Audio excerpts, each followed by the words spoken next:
وبركاته.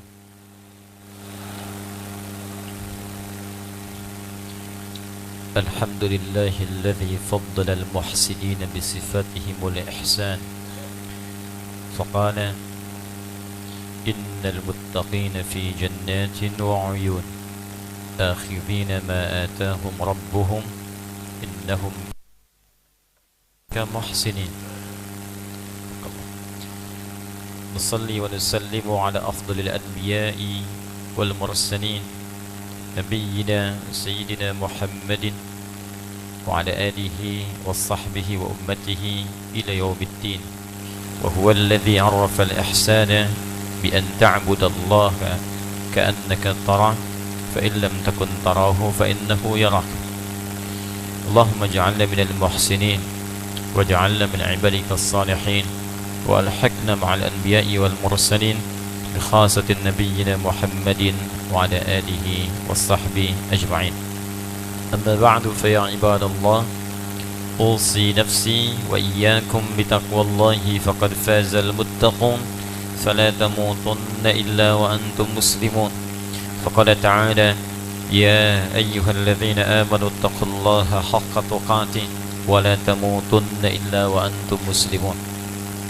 Saudara-saudariku, alhamdulillah kita diberikan kembali kesempatan untuk beraktivitas, beribadah, mengaji pada malam hari ini. Semoga seluruh ibadah kita diterima oleh Allah Subhanahu wa taala.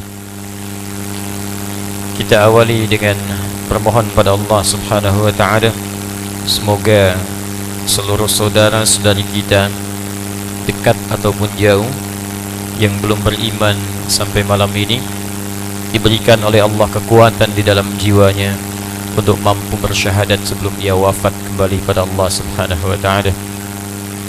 Semoga para pelaku maksiat malam ini disadarkan oleh Allah agar ia bertobat.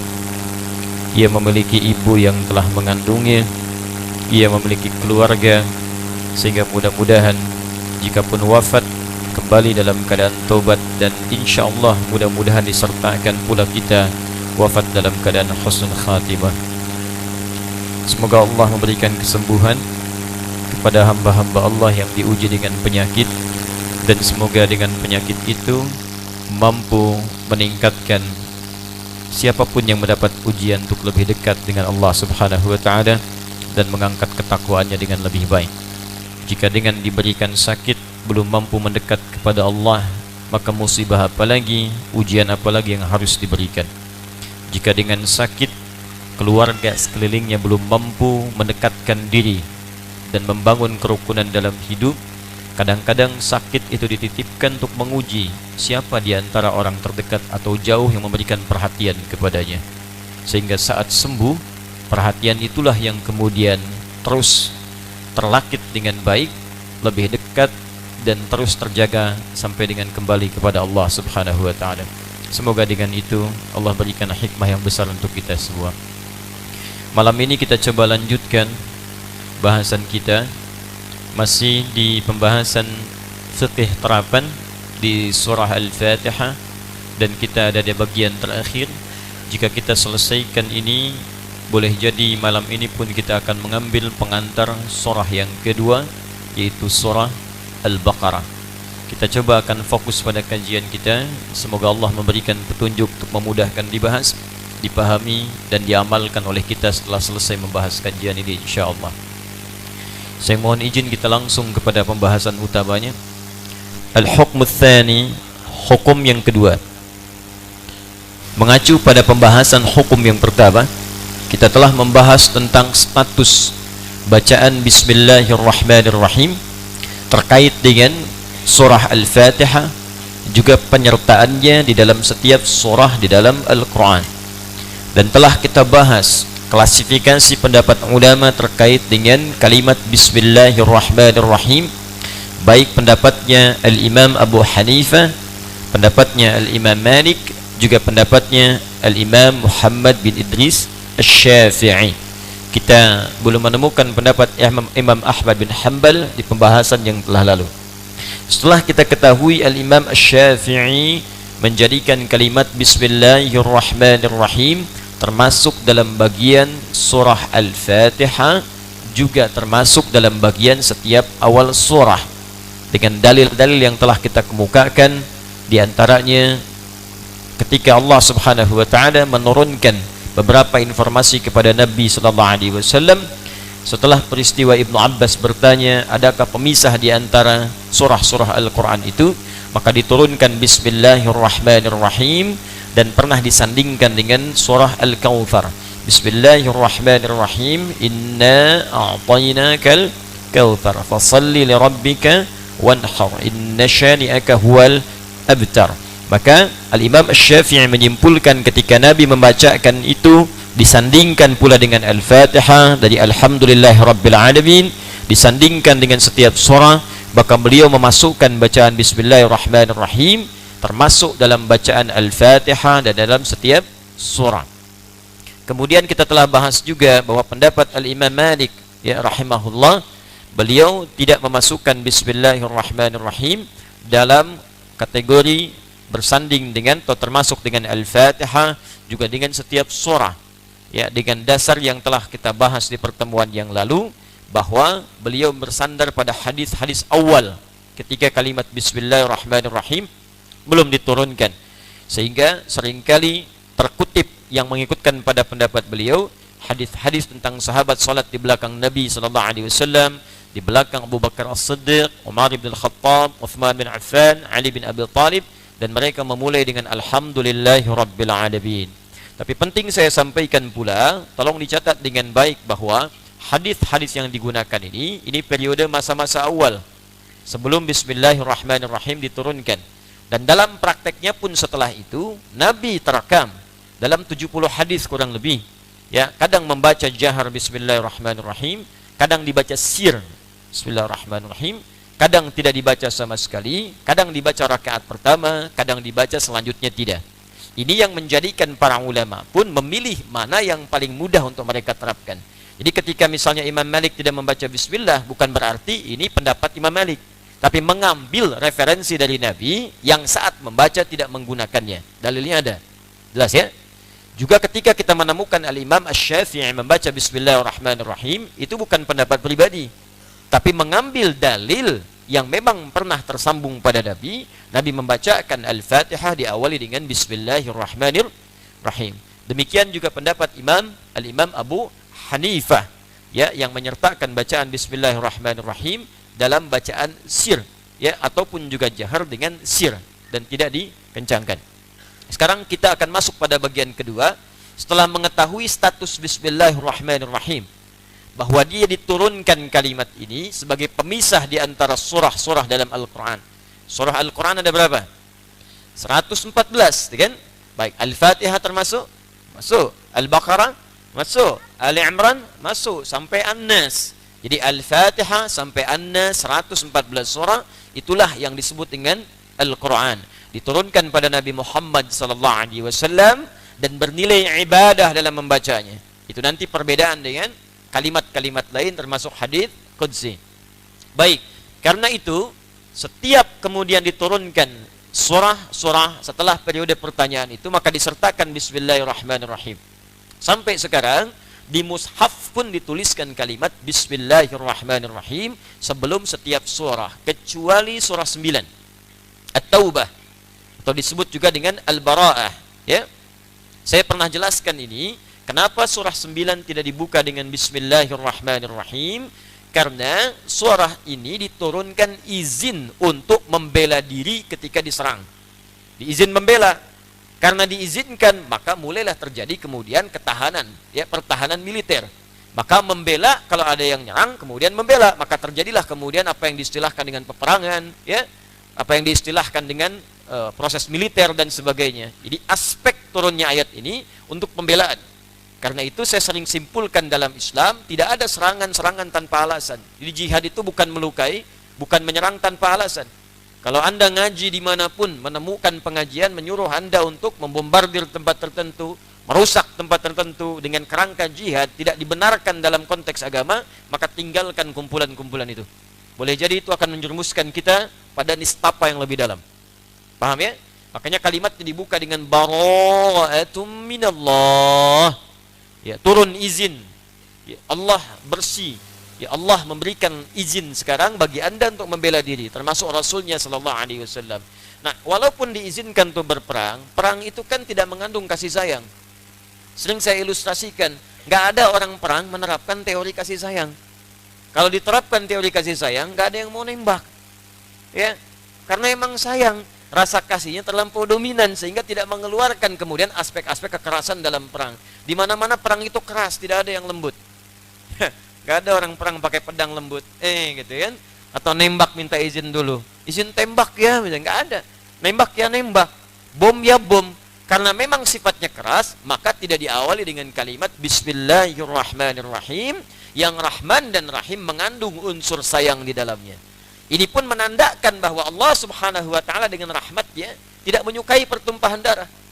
Kalau bukan untuk membela diri, tidak akan diizinkan untuk berperang. Saking rahmannya Allah, saking rahimnya. Karena itu jika ada orang sengaja menumpahkan darah orang lain, itu langsung disebutkan keterangan dalam Al-Quran.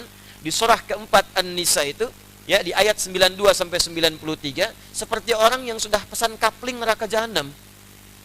Kafling neraka jahanam, bayangkan. Wa may yaqtul mu'minan muta'ammida fajazauhu jahannam. Siapa yang sengaja merencanakan pembunuhan terhadap orang beriman, satu orang aja, korbannya satu orang, apalagi orang beriman, fajazauhu jahannam, maka dia seperti pesan kafling di neraka jahanam. Khalidan fiha, kekal di dalamnya, enggak akan keluar. Wa ghadiballahu alaihi, 3, dimurkai oleh Allah. Yang keempat, wala'anahu, dilaknat. Yang kelima, wa'adda lahu 'adzaban 'azima. 5 konsekuensinya. Orang beriman mana yang cita-cita masuk neraka jahanam enggak pernah keluar? Orang beriman mana yang bercita-cita dilaknat oleh Allah? Orang beriman mana yang bercita-cita dimurkai Allah dan dijanjikan azab yang berlipat? Enggak akan mungkin ada. Mustahil. Ya, karena itu walaupun diizinkan, sifatnya pembelaan supaya tidak tumpah dan muncul madarat yang lebih besar. Karena itulah orang yang membela nilai-nilai kebenaran dan kebaikan dengan niat ibadah, tinggi pahalanya. Dia mengorbankan jiwa untuk maslahat, makanya disebut syahid. Itu ketinggiannya.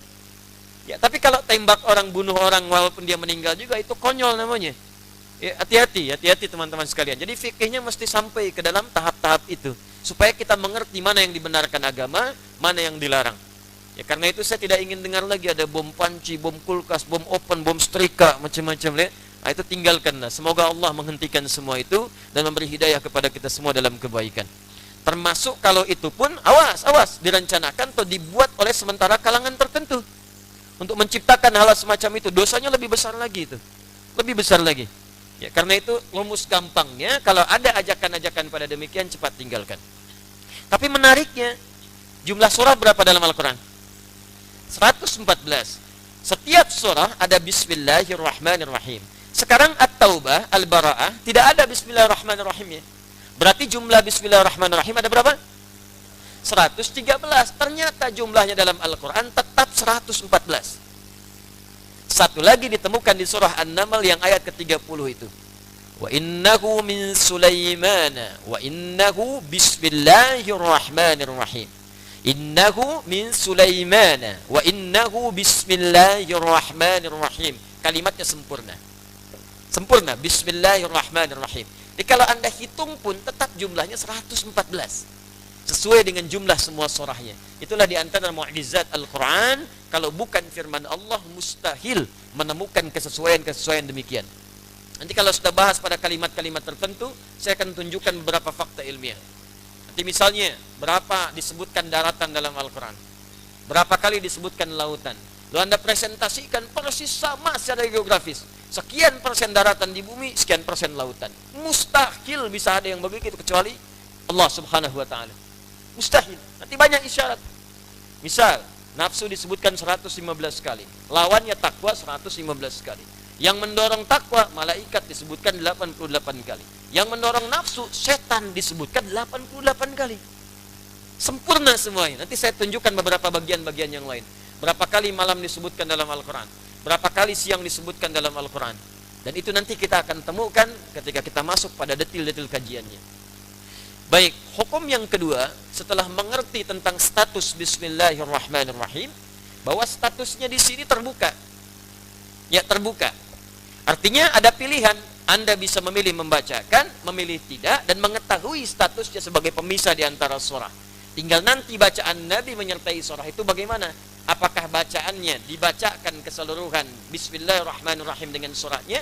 Kalau dibacakan berarti Bismillahirrahmanirrahim, Alhamdulillahirrabbilalamin, sampai selesai. Termasuk baca surah lain Bismillahirrahmanirrahim, Qul a'udzu birabbin nas. Misal, apakah dibacakan jahar bismillahnya atau tidak dibacakan sama sekali atau dibacakan sir? Itulah yang kita coba masukkan pada pembahasan yang kedua, khususnya terkait dengan bacaan basmalah di dalam salat.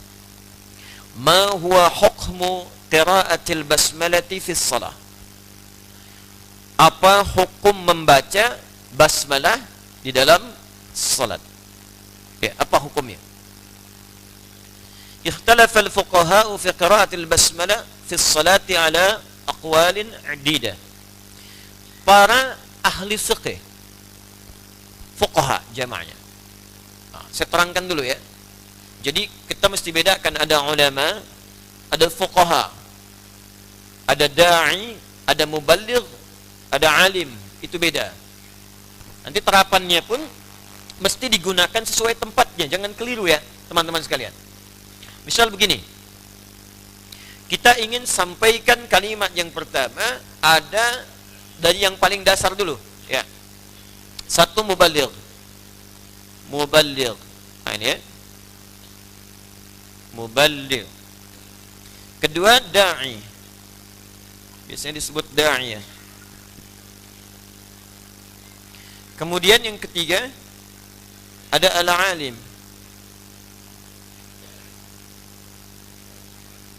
Kemudian yang keempat kita masukkan faqih. Ya. Nanti ada lagi qadhi.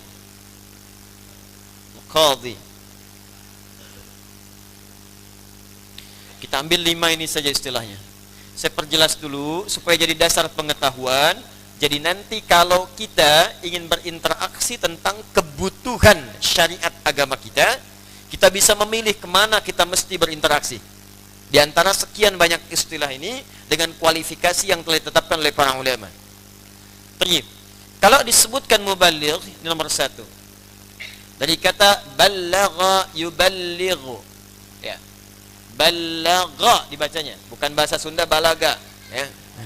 Ballagha yuballighu, sesuatu yang menyampaikan dengan jelas, penyampaian yang jelas, ya, penyampaian yang diketahui dengan terang, sehingga kita bisa membedakan mana yang gelap, mana yang terang, mana yang benar, mana yang salah. Karena itu seorang anak yang telah sampai pada usia bisa membedakan mana benar, mana salah, mana 100.000, mana 5.000, plus fungsinya. Ya, 100.000 terdiri dari 10.000, ada 10 fungsinya begini, sehingga dia bisa mengatur uangnya. Tidak sembarangan dia keluar, bawa 10.000 masukin kotak infak misalnya, bawa 100.000 masukin lagi kotak infak, bawa 1 juta masukin lagi satu-satu misalnya kan. Nah, ini kan dia belum tahu fungsi. Ya, anak-anak kecil. Maka ketika dia telah sampai kepada fungsinya dengan baik, bisa membenarkan yang benar, menyalahkan yang salah, dan menempatkan sesuatu pada tempatnya, maka disebut anaknya anak baligh. Sampai masa baligh. Ya, jelas sampai sini? Baligh kadang disebut juga oleh Quran dengan kalimat rusyd. Ya, fa in anastum minhum rusyda. Sudah mendapat petunjuk untuk membedakan mana salah, mana benar.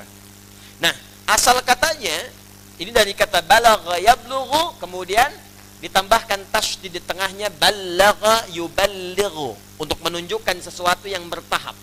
Jadi kalau ada tasydid di antara maknanya di ilmu sharaf, menunjukkan sesuatu yang tadarruj, sifatnya bertahap, tadarruj atau munajjam. Ya. Ini lihat-lihat terapannya dalam mukjizat bahasa Al-Qur'an. Kalau ada tasydid, itu artinya tidak berlangsung seketika seluruhnya, tapi bertahap. Salah satu maknanya. Contoh, kalimat hujan saat diturunkan, itu menggunakan tasydid penurunannya. Diturun itu ada anzala yunzilu, menurunkan, Ada nazzala yunazzilu. Kalau anzala yunzilu itu diturunkan sekaligus. Ya, misal Al-Quran turun dari Lauh Mahfuz ke langit dunia keseluruhan menggunakan anzala. Malamnya disebut malam Al-Qadar. Inna anzalnahu fi Lailatul Qadar, diturunkan dari Lauh Mahfuz ke langit dunia. Dari langit dunia kepada Nabi Muhammad SAW diturunkan bertahap sesuai dengan kebutuhan, hajat, kadang pertanyaan dan solusi. Maka turunlah kurang lebih selama 23 tahun kurang itu. Maka demikianlah ketika diturunkan ke Nabi Muhammad, kalimatnya berubah menjadi nazzala. Buka Quran surah ketiga Ali Imran ayat yang ketiga. Nazzala alaikal kitaba bil haq. Kami turunkan kepadamu Muhammad SAW Al-Quran secara bertahap supaya kamu tidak sulit menghafalkannya, supaya tidak sulit menerangkannya, supaya tidak sulit dan menjadi beban bagi umat ketika menerangkannya. Bagaimana teman-teman ketika turun Al-Quran seluruhnya 6.236 ayat. Di situ ada puasa, ada sholat, ada haji. Baru masuk Islam sudah mendapatkan semua beban itu. Sulit kita. Beda dengan Taurat yang sedikit, cuma 10 perintah. Beda dengan Injil yang tidak sebanyak Al-Quran.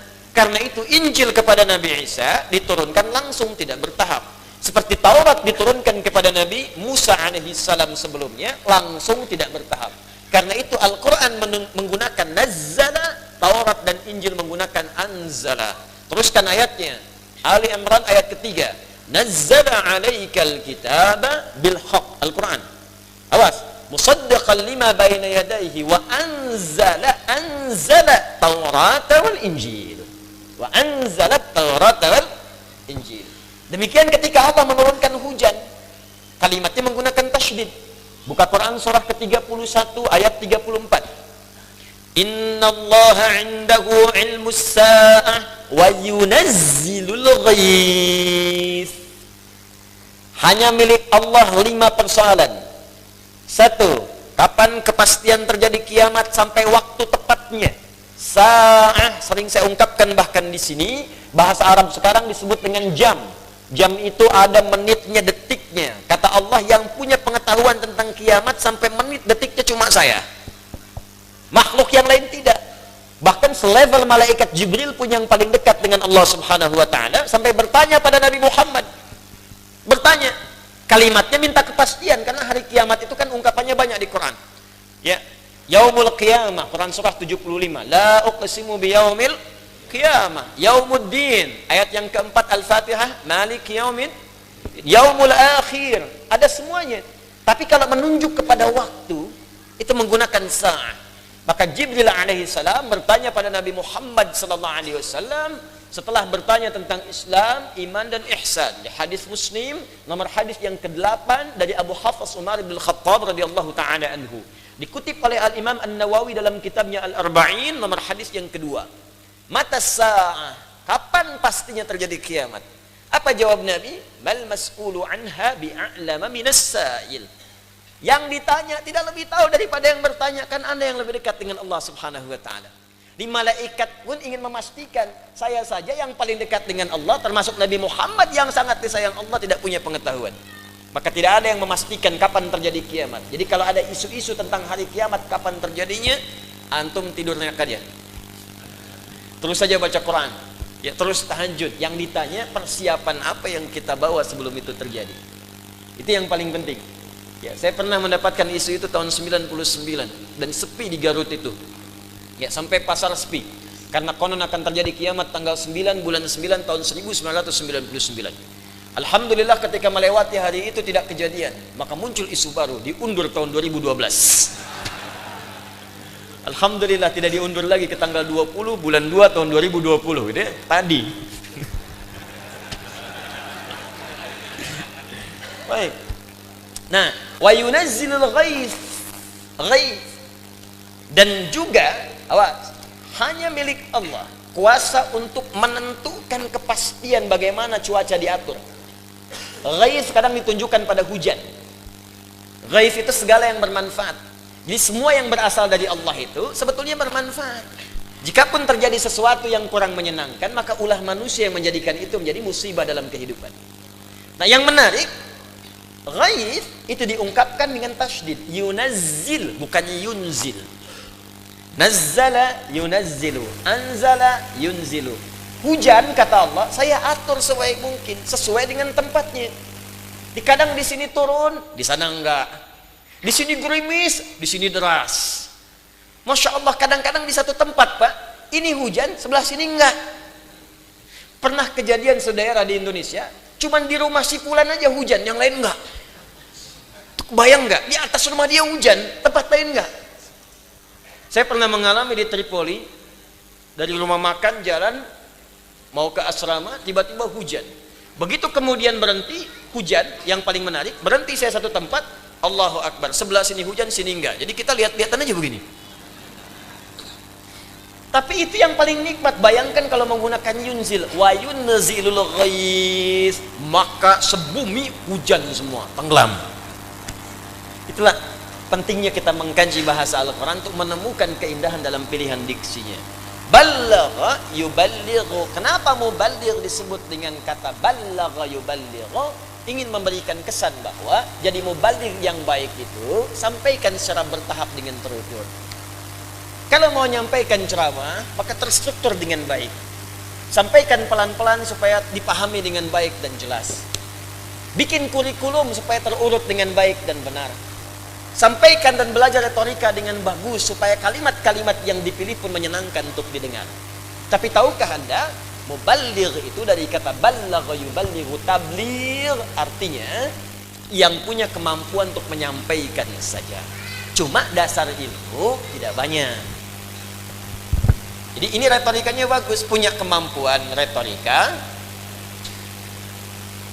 bisa memungkinkan dia pandai menyampaikan pesan-pesan agama. Sekarang disebut dengan tabligh. Tabligh itu dari kata balagha. Tuh. Tabligh akbar, tabligh asghar. Oh, macam-macam. Tabligh ini dari sini. Balagha yuballighu, tabligh. Tabligh itu bahasa Arab. Sama kayak musyawarah, sama kayak bab. Ya, dari bahasa Arab. Menyampaikan dengan jelas dan terang, orangnya disebut mubaligh. Syarat mubaligh diantaranya punya kemampuan retorika, punya sifat amanah. Makanya amanah sifat Nabi tabligh menyatu dengan amanah fatanah. Masih ingat sifat Nabi yang 4 itu? Siddiq, amanah, fatanah, tabligh. Makanya kalau mau nyampaikan tabligh mesti siddiq, jujur. Amanah, tempatkan dalil sesuai tempatnya. Kalau nggak paham dalil jangan bicara. Disampaikan ayat tapi nggak paham menempatkannya di mana. Ya. Fatanah, cerdas, mesti paham Anda menyampaikan pada siapa. Apakah kalangan masyarakat awam, apakah orang-orang terpelajar, anak kecil, anak muda, semua punya fashionnya masing-masing, punya passionnya. Sehingga Nabi beda kalimatnya ketika pada anak remaja, lain dengan orang dewasa. Pada anak kecil, lain dengan orang biasa. Orang tuanya lengkap dengan anak yatim, beda perlakuan Nabi. Beda. Nah, itu nanti belajar di sini. Karena itu, kalau ada mubaligh dengan sifat-sifat tadi, jujur, bagus retorikanya, kemudian juga amanah dengan dalil-dalil yang dia sampaikannya, ya fatanah, bisa menempatkan bahasa dengan baik sesuai dengan audiensnya, maka silahkan ambil manfaat darinya. Nah, kalau mau jadi mubaligh, silahkan ngutip, ngambil, belajar materi dari yang lain, sampaikan boleh. Tapi mubaligh tidak punya dasar keilmuan untuk memberikan fatwa. Jangan tanyakan masalah ilmu kepada mubaligh, tidak nyambung. Tidak nyambung. Jangan minta fatwa pada mubaligh, bisa keliru nanti. Ya. 2 da'i. Da'iyah. Da'i. Ya. Kalau mubaligh menyampaikan, da'i sudah mengajak. Beda kan antara menyampaikan dengan mengajak, lain kan? Menyampaikan sifatnya umum. Hadirin sekalian, terdapat di dalam Al-Quran keuntungan bahwa kita menunaikan ibadah tahajud. Sifatnya ada 4 keistimewaan disebutkan, 1, 2, 3, 4. Sebutkan, ini keindahan yang Allah tampilkan dalam kehidupan tabligh. Tapi kalau sudah mengatakan mari kita tunaikan tahajud, mari kita tunaikan di waktu jam sekian, ambil faedahnya begini, itu sudah da'i namanya. Kalau sudah masuk kategori da'i, maka turun lagi turunan-turunan di dalam Al-Quran. Di antaranya dia mesti punya 3 sifat utama yang melekat pada seorang da'i ketika berdakwah. Apa itu? Terdapat di Quran surah yang ke-6 ayat 125. Ud'u ila sabili rabbika bil hikmah. Satu hikmah. Wal mau'izatil hasanah. Kedua, punya sifat bijak untuk memberikan nasihat. Wajadilhum billati hiya ahsan. Ketiga, punya kemampuan untuk berdiskusi dengan cara yang elegan. Awas, bukan dengan cara yang baik, tapi dengan cara yang paling baik, ahsan. Ada Hasan, ada Ahsan, beda. Pak Hasan, bapak yang baik. Bapak Ahsan, bapak yang sangat baik. Jelas ya? Baik. Teruskan. Jadi hikmah, satu hikmah. Apa itu hikmah? Hikmah itu punya dua arti. Satu kadang disebut dengan serupa dengan ilmu. Ilmu. Seperti Luqman diberikan oleh Allah hikmah, pengetahuan. Dengan pengetahuan itu menjadikan semua kata-katanya bermakna. Ya, Quran surah ke-31 misalnya ketika Allah sampaikan walaqad ataina Luqmanal hikmata. Quran surah ke-31 dari 12 sampai 13 itu. Misal lagi Al-Baqarah ayat 269. Siapa yang dikasih hikmah berupa pengetahuan itu lebih daripada harta benda yang dimiliki oleh seseorang. Wa may yu'tal hikmata faqad utiya khairan katsira. Ada orang yang menambahkan harta banyak. Boleh, silahkan. Harta itu kadang disebut khair dalam Al-Quran. Harta kadang disebut khair. Ya, misal Al-Baqarah ayat 215. Yas'alunaka madza yunfiqun. Kalau punya uang, ada yang bertanya pada Muhammad, bagaimana dan apa caranya kalau pengen infak? Saya punya harta, pengen infak, bagaimana caranya? Ya, kata Al-Quran, kul ma anfaqtum min khair. Kalau Anda mau infak, gunakan harta. Cuma pilih dari harta yang paling baik. Jangan harta korupsi dipakai infak. Harta nipu dipakai infak. Jadi harta di sini disebut dengan khair. Kata para ahli tafsir untuk memberikan pesan kepada kita, dapatkan dengan cara yang baik dan keluarkan di jalan yang baik. Bahkan bapak ibu misalnya, maaf ya, mau tulis wasiat nih. Ya, ada beberapa harta titipan saya ingin berikan wasiat kepada si fulan yang tidak masuk ahli waris. Itu pun disebut khair. Buka Quran surah kedua Al-Baqarah ayat 180. Ya, kutiba alaikum idza hadara ahadakumul maut in taraka khairanil wasiyatu lil walidain. Diwajibkan bagi kalian kalau nanti satu saat mungkin merasa akan dekat ajalnya wafat, tiba-tiba akan menuliskan wasiat untuk orang tua, untuk kerabat, maka di antara fungsi wasiatnya, wasiatkan harta Anda itu digunakan pada yang baik-baik. Itu khair. Nah, dengan harta itu cari akhirat. Diturunkanlah konsep di Quran surah ke-28 ayat 77. Paling kiri sebelah bawah di mushaf. Wabtaghi fima atakallahu ad-daral akhirah wa la tansa nasibaka minad dunya. Dengan hartamu itu kata Allah, kalau merasa lebih dari kebutuhanmu, karena kan cuma dua sifat harta itu. Kalau bukan cukup, kaya. Gak ada yang ketiga. Kalau bukan cukup, kaya. Itu di Quran surah ke-53 ayat ke-48. Wa annahu huwa aghna wa aqna. Dan dialah Allah yang menjadikan seseorang itu kalau bukan kaya, cukup.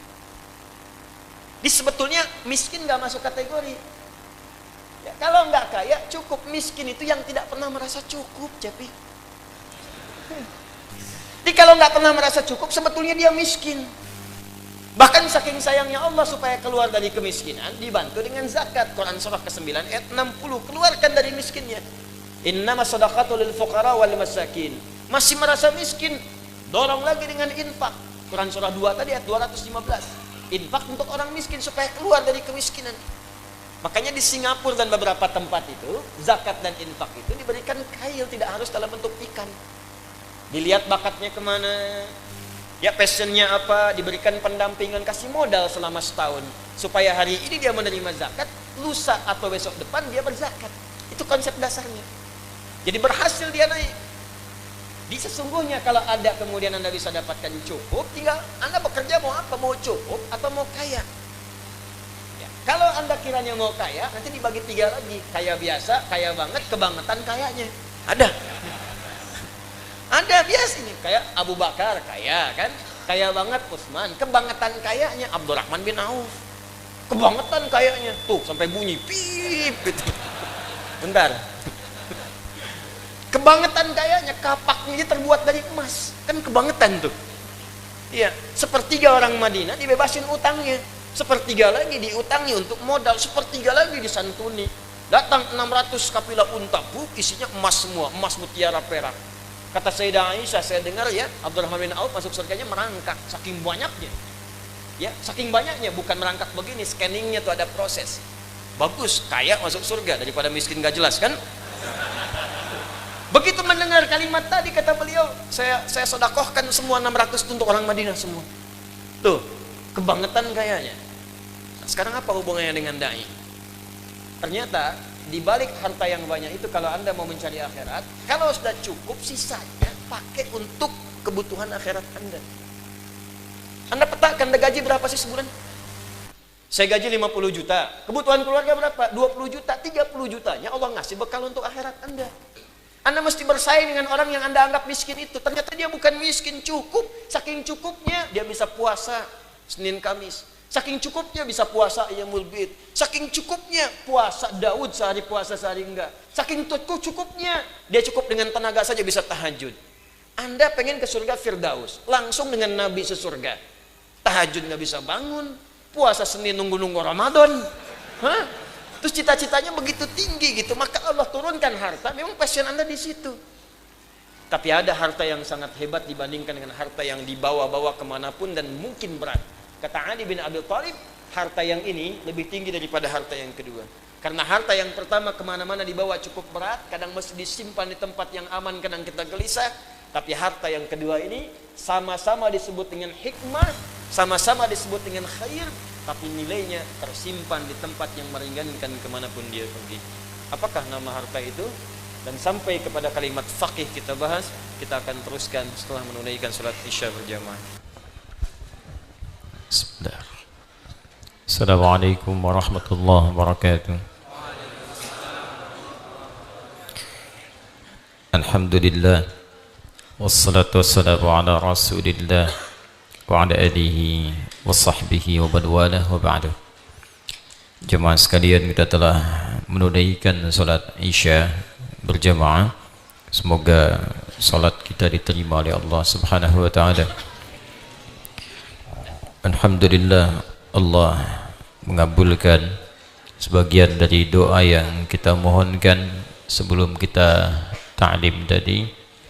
Di antaranya kita memohon kepada Allah semoga di antara saudara-saudari kita dekat ataupun jauh yang belum beriman, seyogyanya kita bermohon semoga Allah kuatkan jiwanya untuk bersyahadat sebelum ia wafat.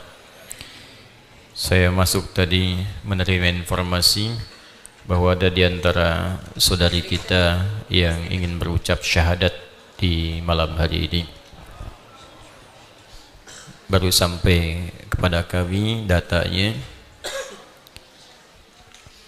Boleh disambungkan langsung saja supaya kita bisa mempercepat. Nggak usah nengok ke sana, nggak ada akhwat di sana. Pokoknya kalau ikhwan pasti di meja di sini. Kalau akhwat di tempat khusus yang antum hanya dengar suara. Ya, supaya dia bisa kuat untuk bersyahadat dan tidak terganggu dengan wajah-wajah antum itu. Ya. Bismillah. Bisa tersambung dengan Ibu Tasmina. Assalamualaikum Ustaz. Masya Allah. Waalaikumsalam warahmatullahi wabarakatuh. Baik, alhamdulillah. Ibu, saya mohon izin bacakan dulu Ibu ya sebagian dari data yang saya terima. Ibu betul bernama Tasmina? Betul Ustaz. Baik, alhamdulillah. Sebentar saya ingin tegaskan dulu ya.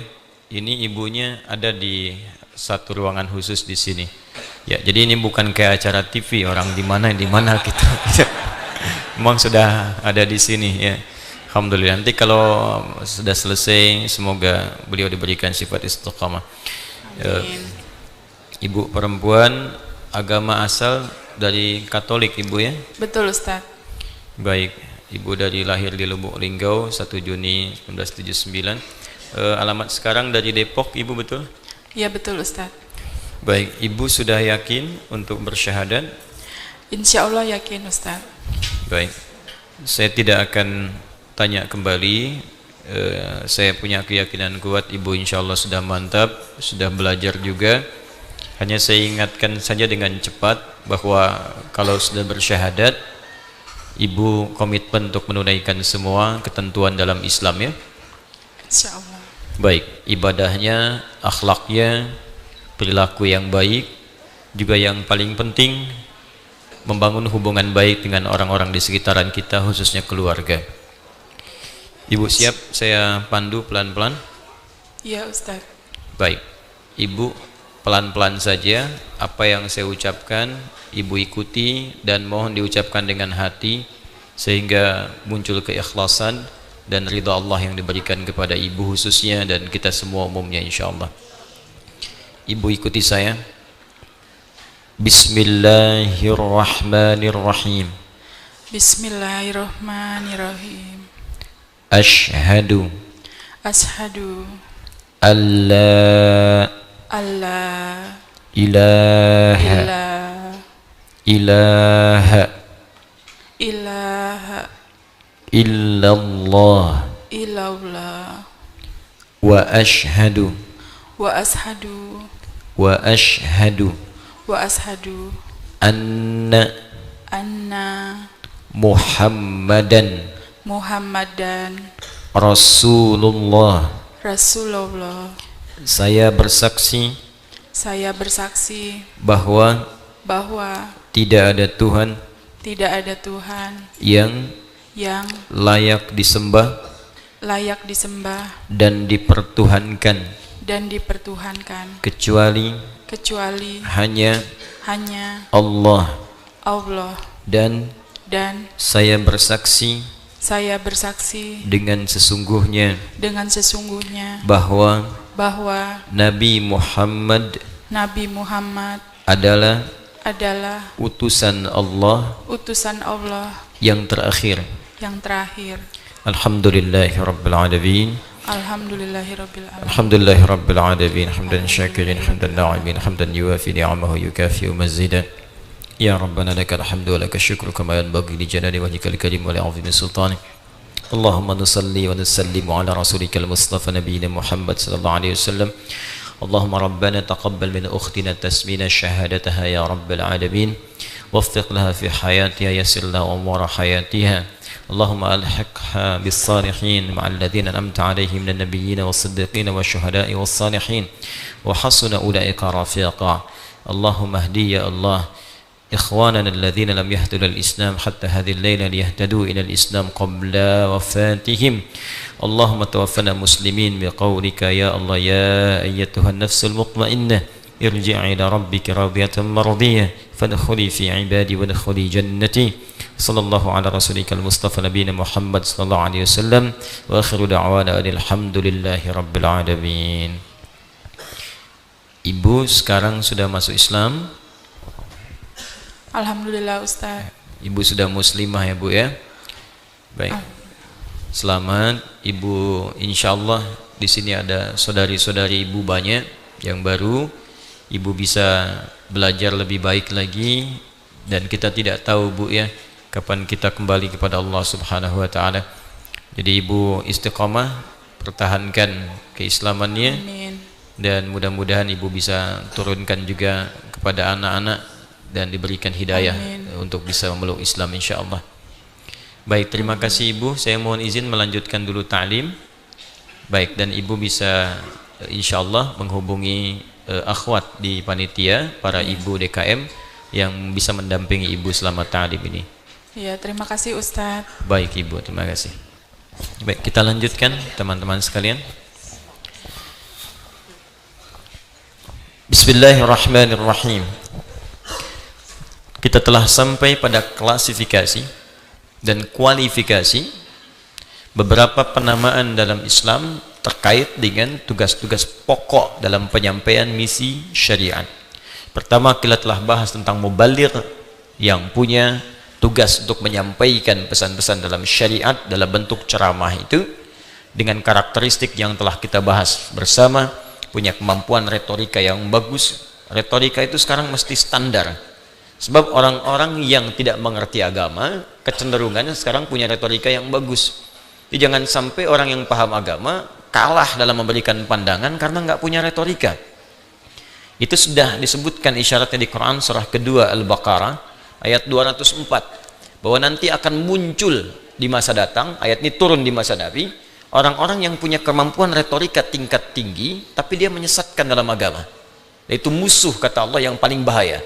Wa minan nasi may yu'jibuka qawluhu fil hayatid dunya wa yushhidullaha ala ma fi qalbihi wa huwa aladdul khisam. Hati-hati. Di antara manusia itu ada yang kalau bicara kata-katanya begitu menarik, retorikanya cantik, kalimat-kalimatnya seakan logis. Kadang-kadang dia motong-motong ayat, dikutip sebagian-sebagian. Ya, padahal sesungguhnya dia yang paling berbahaya, kata Allah. Wa idza tawalla sa'a fil ardi liyufsida fiha wa yuhlikal harfa. Hati-hati. Ya, kalau dia berjalan kemanapun kecenderungannya merusak, pemikirannya merusak, tingkahnya merusak. Bahkan kalau diingatkan wa idza qila lahu taqillaha akhadhathu al-'izzah. Ya, kalau diingatkan bertakwa itu enggak tepat, itu langsung naik kesombongannya. Ya, ini menunjukkan orang-orang ini izzah itu biasanya dalam konteks memiliki sesuatu yang dibanggakan. Jadi kalau dunia mungkin gelar lah. Ya, S1, S2, S3, S4, kerupuk 3 gitu kan, doktor, profesor, macam-macam lah.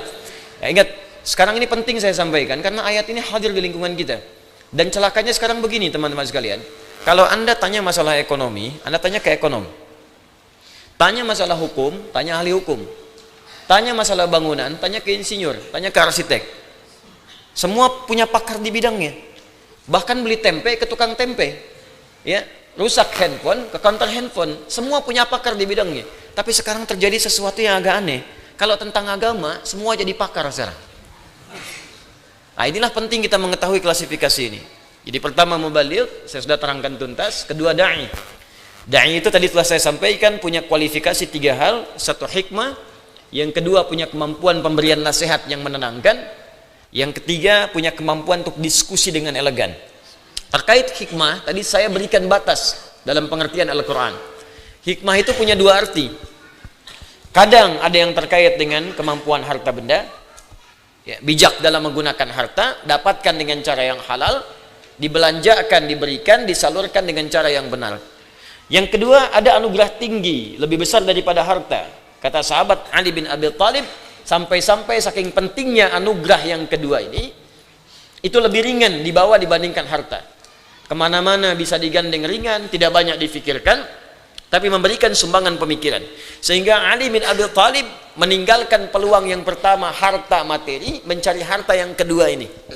Dan berkah kemudian. Tapi dua-duanya juga berkah. Ya, yang sahabat lain kan mencari di harta. Ya, yang kedua ini hikmah disebut dengan ilmu. Jadi kalau sudah mendapatkan pengetahuan, itu bagian dari hikmah. Ya, makanya kalau ada orang mendapatkan ilmu, itu pemberian yang sangat tinggi. Wa may yu'tal hikmata faqad utiya khairan katsira. Siapa yang diberikan pengetahuan, ilmu, ya, Quran surah kedua ayat 269, sesungguhnya dia pemberian yang sangat bernilai, disebut khair. Dan khairnya pun pakai kata katsir, khairan katsira. Di ayat lain tadi saya terangkan, khair kadang dipahami dengan harta materi. Sekarang khair disebutkan pada ilmu. Begitu menyebutkan ilmu, khairnya ditambahkan dengan kalimat katsira, khairan katsira.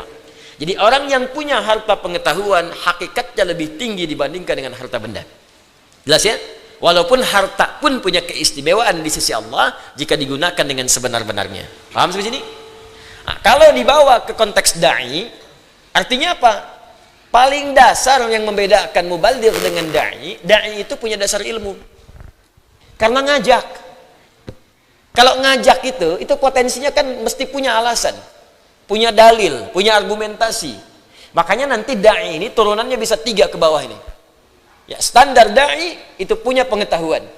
Pengetahuan yang bijak.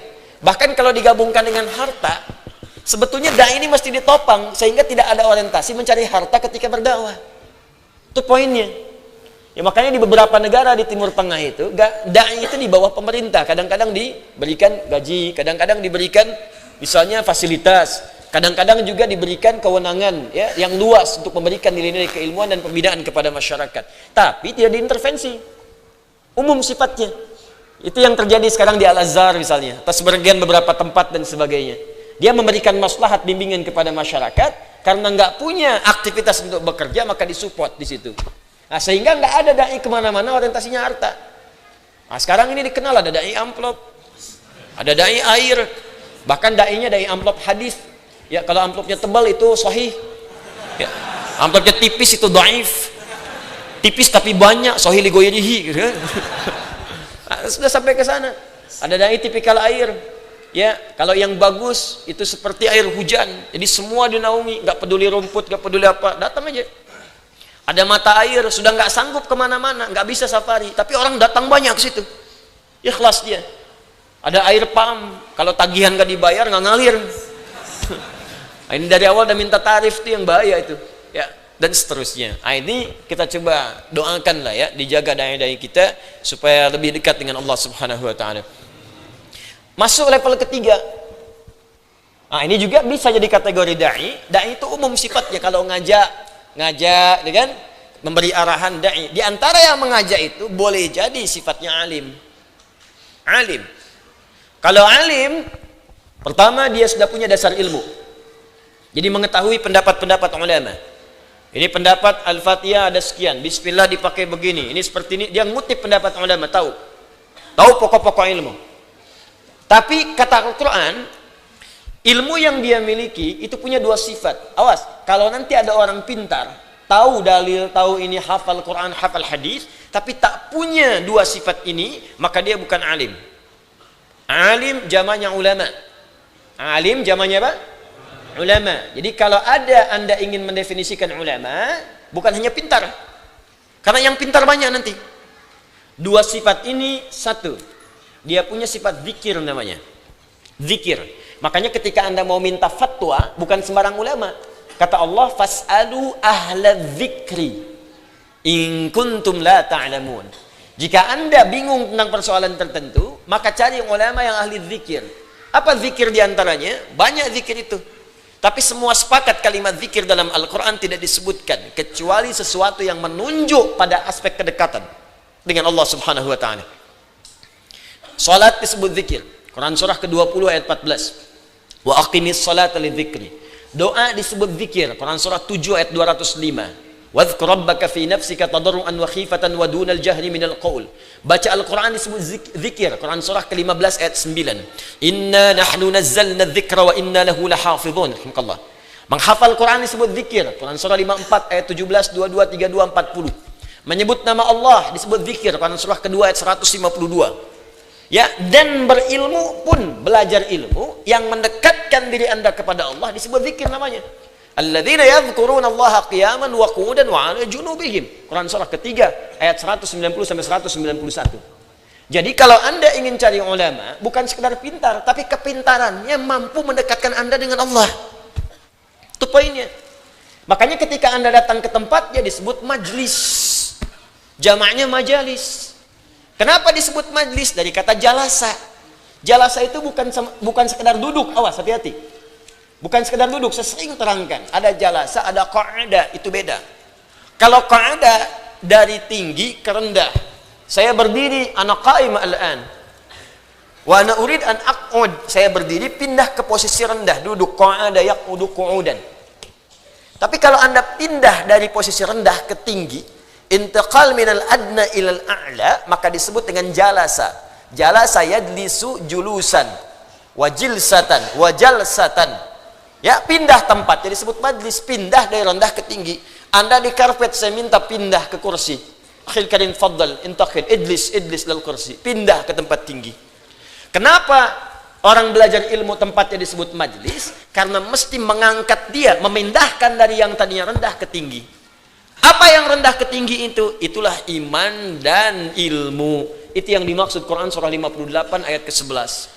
Ya ayyuhalladzina amanu idza qila lakum tafassahu fil majalis. Hai orang-orang beriman, jika di-share kepadamu, ayo luaskan majlis. Luaskan itu punya dua arti di sini. Anda datang, tempat masih cukup, luaskan buat orang supaya bisa tercover. Datang, duduk. Yang kedua bisa berarti share. Kalau ada ulama yang baik, tokoh-tokoh yang baik bisa mengajar dan bisa mendekatkan Anda dengan Allah. Ilmu kuat, iman pun terangkat. Dua. Karena itu ketika Anda hadir ke majlis ini, kata Allah, yarfa'illahu alladhina amanu minkum iman walladzina utul ilma darajat ilmu. Ini bukan sekedar mengangkat ilmu Anda. Anda ilmu pintar, tapi kepintaran Anda menjauhkan Anda dari Allah. Itu bukan ilmu yang sesungguhnya. Anda belajar apa sampai tinggi-tinggi, sampai mengatakan semua agama sama? Semuanya sama, menuju pada Tuhan yang sama, walaupun caranya beda-beda. Anda belajar sampai di mana? Ngapain Anda belajar tinggi-tinggi sampai dapat gelar yang tinggi? Kalau kesimpulannya sampai error begitu. Ada orang berzikir, orang sholat, kesimpulannya karena sudah dekat dengan Allah sampai nggak sholat lagi. Sholat apa yang Anda kerjakan? Nah, jadi kalau ada yang seperti itu pasti ada yang keliru. Jadi kalau Anda ingin meminta fatwa pada ulama, datang ke majlisnya, maka sifat yang pertama punya sifat zikir. Dia memberikan pandangan ilmu yang luas sehingga Anda beribadah dengan wawasan dan argumentasi. Saya sholat, ini dasarnya, begini caranya, sampai saya paham apa yang saya kerjakan. Makanya ketika Anda sholatnya mengerti, kehusyuan itu akan muncul dan terbantu Anda. Nikmat. Yang kedua dari wawasan yang luas itu, Anda bisa menilai ketika orang lain melaksanakan sesuatu, Anda mengerti. Oh, kalau dia beda, dia menggunakan dalil yang ini. Kalau dia sama, berarti dalilnya sama dengan saya. Kalau dia mengerjakan tak ada dalil, Anda bisa ingatkan, maka sikap Anda pun akan tenang di situ. Dan akan jauh dari pertentangan dan perselisihan. Jadi yang pertama punya sifat zikir. Yang kedua, dia punya sifat khasyah. Itu yang disebutkan di Quran surah ke-35 Fatir, di akhir ayat 28 paling kanan sebelah bawah, ya, innama yakhsyallaha min ibadihi ulama. Quran surah 35 di akhir ayat 28, ya, penghujung ayat 28. Ya, sungguh kalau ada orang paling khasyah kepada Allah itu ulama. Dia sudah ilmunya luas, imannya tinggi. Tadi yang saya katakan, zikir, salatnya bagus, baca Qurannya bagus, hafalan Qurannya banyak misalnya. Kemudian doanya bagus, seringkali mustajab doanya. Dan ketakutannya pada Allah luar biasa. Jadi kalau ngasih fatwa itu nggak sembarangan. Ya, nggak ada fatwa berubah ditukar dengan Alphard misalnya. Nggak ada. Fatwa berubah ditukar dengan dunia tertentu, tidak. Dia pegang teguh karena ketakutannya pada Allah. Khawatir kalau bicara keliru. Khawatir kalau berpendapat Allah nggak ridha. Bahkan kalau berkata pun dia tata kalimatnya tuh. Takut. Ya, takut. Kalau menatap takut, Allah lihat gak suka dengan tatapannya. Jadi itu khasyah namanya. Itulah ulama. Jadi kalau Anda mau minta fatwa, maka mintalah fatwa kepada kategori alim. Ulama. Nah, ulama pun kalau mau jadi dai, mesti punya sifat 3 tadi. Jadi kadang ulama pintar, betul, zikirnya bagus, tapi gak punya kemampuan retorika, gak punya kemampuan mengajak, kurang ilmu juga, misalnya dalam konteks retorikanya, kalah juga nanti sama orang lain yang gak punya ilmu, tapi retorikanya bagus. Ini fikihnya nyambung ini semua nih. Nah, sekarang ulama sudah punya dasar pengetahuan, punya kemampuan memberikan fatwa, maka tanyakan persoalan hukum pada ulama. Di atas ulama, di atas alim, ada kategori spesifik lebih khusus lagi. Namanya faqih. Faqih dari kata fiqh, yang benar-benar khatam, mengerti. Jadi kalau yang tadi ini pendapat ulama gini, ini mazhab ini. Kalau yang ini memang mengerti rumusannya sampai menjadi pendapat itu. Dasarnya. Bukan cuman obatnya paham, ini obat untuk mah, ini obat untuk sakit kepala. Kalau yang ini memang tahu bahannya dari apa sehingga bisa meraciknya. Sehingga bisa dibedakan. Ya, kalau yang alim tadi contohnya misalnya dia bisa ngutip, ini maksudnya halal, ini perintah, ini larangan. Tapi kalau yang ini tahu, tidak semua kalimat perintah bisa berupa wajib. Ya, asal perintah itu wajib. Tapi ketika Anda lihat ternyata ada ayat-ayat lain, ada keterangan lain yang menunjukkan ini bukan perintah bermakna wajib, tapi anjuran yang sangat ditekankan. Awas hati-hati. Ketika Anda menemukan kalimat perintah, kelihatan seperti wajib, tapi belum tentu kalau ada keterangan lain bisa menjadi standar mubah misalnya. Makan. Ya ayyuhan nasu kulu fil amr. Hei semua manusia, makan. Apakah makan menjadi wajib? Kalau nggak makan, dosa di situ. Mubah di sini, tapi diikat caranya. Kalau Anda nggak makan, bisa sakit. Maka makanlah ini. Caranya begini.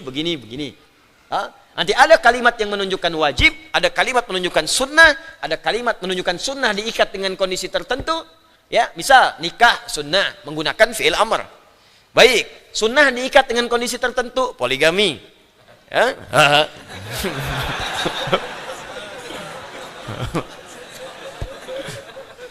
Baik, jelas ya? Nanti ada mubah ke bawahnya. Siapa yang tahu itu? Ahli fikih. Makanya ahli fikih nanti membuat rumusan dasar tentang fikih. Fikih itu paham bagaimana cara memahami agama. Ini ada rumusannya. Maka mereka membuat rumusan-rumusan disebut dengan qawaid. Maka muncul di sini kaidah fikih. Kaidah fikih. Kaidah menjadi dasar. Dasar inilah dalam memahami agama. Misal nanti al-aslu fil amri lil wujubi hatta yadulla dalilu ala khilafihi. Asal suatu perkara amar menunjukkan kepada wajib sepanjang tidak ada keterangan yang menggeser dari wajib kepada hukum lain. Turun kaidah-kaidah. Dengan itu menjadi standar bagaimana menyimpulkan sebuah fatwa. Nah, dalam konteks membuat standar itu, perencanaan dan ide-idenya yang selaras dengan ketentuan Islam disebut ijtihad. Ulamanya disebut mujtahid. Kalau sudah fiqih, orang yang disebut faqih, itu sudah khatam dalam rumusan agama. Di atas level yang ketiga. Nah, maka jangan nantangin yang faqih. Ya, itu nggak ada kerjaan. Kalau sudah orang faqih bilang, sudah diikuti. Ya, sudah diikuti. Nah, karena itu yang masuk kategori faqih ini nggak banyak Pak Ibu.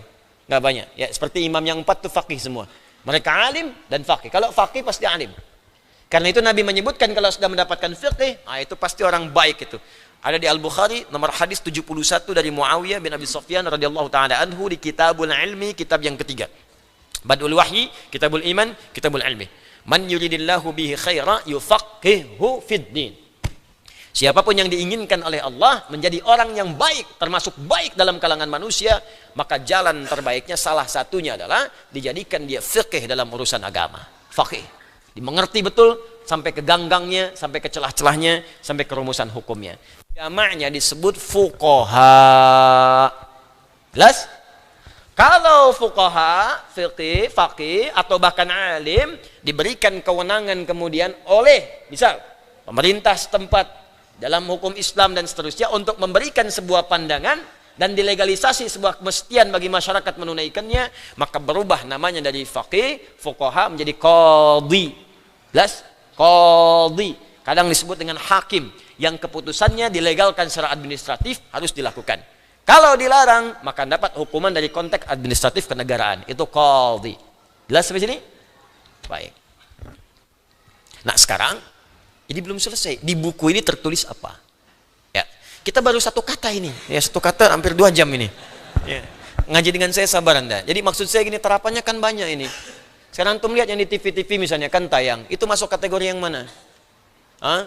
Yang di masyarakat mengajar masuk kategori mana? Jadi kalau mau tanya hukum, antum mengerti kepada siapa mesti bertanya. Jangan tanya pada rumput yang bergoyang. Ikhtalafal fuqaha'u. Para ahli fiqih di sini berbeda pendapat mereka dan kecenderungan mereka fi qiraatil basmalati fis salati ala aqwalin adidah, mengenai praktek bacaan bismillahirrahmanirrahim yang dibacakan dalam salat kepada beberapa pendapat berikut. Pendapat ini bukan pendapat pribadi karena mereka tadi mengerti rumusan hukum. Ini pendapat-pendapat yang disampaikan pada kita berdasar keterangan atau isyarat dari Rasulullah sallallahu alaihi wasallam. Terbaca dari praktek Nabi begini, maka di antara mereka ada yang pilih A, ada yang pilih B, ada yang pilih C. Karena nggak mungkin mempraktekkan keseluruhannya. Karena beda-beda milihnya. Kalau beda kan berarti beda kan? Bahasa Arabnya ikhtalafa. Mereka beda menentukan si fulan A, si fulan B, si fulan C. Walaupun perbedaan ini menjadikan mereka mengetahui semua dasar dalilnya. Di mereka tahu pendapat si fulan A dasarnya ini, si B dasarnya ini, si C dasarnya ini. Cuman kan kalau mempraktekkan itu boleh jadi setiap orang punya pilihan. Apalagi yang tahu dasar di sini. Anda mau ke Bandung bisa lewat Cipularang, bisa lewat Puncak. Anda tuh mengerti betul di Puncak ada ini. Tapi yang satu mengatakan saya butuh lewat Cipularang karena ada keperluan tertentu. Maka Anda nggak bisa paksakan yang Puncak, ayo ke Cipularang. Saya nggak mau Puncak, Cipularang, Puncak, Cipularang, Puncak. Ya udah pakai helikopter kita puterin dua-duanya misalnya. Nggak bisa, mesti salah satu dipilihnya. Yang penting kan tujuannya ke Bandung juga. Paham sampai sini ya? Tapi ada kondisi-kondisi yang bagi sementara orang memang pengen ke Cipularang, yang satu pengen ke Puncak. Paham? Kalau sudah mengerti dasarnya, mari kita lihat hukumnya. Baik, kenapa saya sampaikan ini duluan? Supaya kita tuh sadar diri. Sampai alim aja belum nyampe. Terus pengen nyalahin fakih gitu. Kebayang nggak? Orang sekarang ada yang nilai Imam Syafi'i. Imam Syafi'i kan bukan nabi, bisa aja salah ya. Kalau beliau salah apalagi ente, Cepi. Anda pilih Umar apa nabi? Bagaimana Umar bisa bertentangan dengan nabi? Umar sejaman dengan nabi. Ya kan? Umar mertuanya nabi, hidup dengan nabi, dikubur di samping nabi dan memelihara amanat nabi. Disebut masuk surga tanpa hisab. Ente sahabat bukan, mertua bukan, menantu bukan. Dikubur aja masih belum jelas di mana. Terus bisa mempertanggungjawabkan Umar dengan Nabi. Jangan begitu cara berpikirnya. Nanti ada beberapa kaidah. Setelah kita tuntas ini, saya ajarkan insya Allah. Share, maaf, tidak bermaksud mengajarkan. Hanya men-share saja. Kaidah-kaidah mempelajari fikih itu seperti apa. Ada kaidahnya. Nah, kenapa saya penting sampaikan? Karena sekarang banyak kaidah baru yang nggak dikenal dalam kitab-kitab otoritatif. Ya, banyak nanti kita akan lihat satu-satu. Untuk dipelajari, bukan untuk diperdebatkan. Saya tidak mengajarkan Anda untuk berdebat. Saya tidak mengajari Anda untuk memberikan peluru untuk mendebat orang lain. Kalau Anda belajar dengan saya hanya untuk pandai berdebat, saya tidak mengakui Anda murid saya. Kita belajar untuk memperbaiki diri. Perbaiki diri, dekatkan dengan Allah, share dengan yang lain. Diterima, alhamdulillah. Kalau tidak, tak apa-apa. Kita berdoa dalam kebaikan. Itu yang paling bagus sehingga membuat diri kita lebih tenang. Satu. Fadhahaba Malikun rahimahullahu ila man'i qira'atiha fi salatil maktubah. Pertama, Al-Imam Malik bin Anas, saya sudah terangkan dari nasabnya, dari lahirnya, dari pendidikan beliau sampai beliau wafat. Masih ingat pendapat beliau tentang Bismillahirrahmanirrahim dibaca tidak?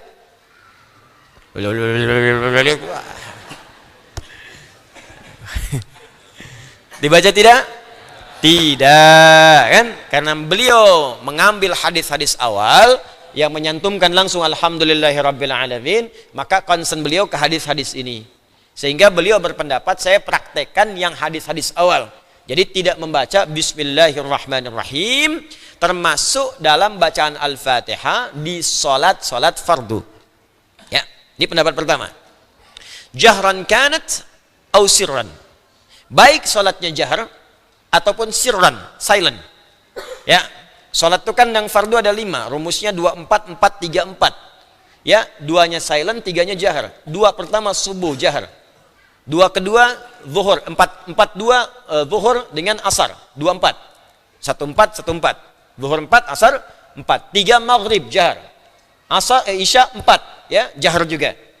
Baik jahar ataupun tidak, silent, itu kelima-limanya tidak dibacakan bismillahirrahmanirrahim dalam mazhab Malik. Tapi ini bukan pendapat pribadi Imam Malik. Maksudnya Imam Malik ingin mempraktekkan hadis-hadis Nabi yang di awal-awal masa itu yang Nabi saat sholat tidak membaca bismillahirrahmanirrahim dan sholatnya sah. Jelas sampai sini? Jadi kalau Anda menemukan misalnya teman-teman sekalian, satu masa Anda pergi ke satu negara misalnya, begitu takbir langsung hamdalah, Allahu Akbar, jedanya pendek, alhamdulillahi rabbil alamin. Itu berarti yang diambil hadis-hadis yang diriwayatkan dari mazhab Maliki. Jelas?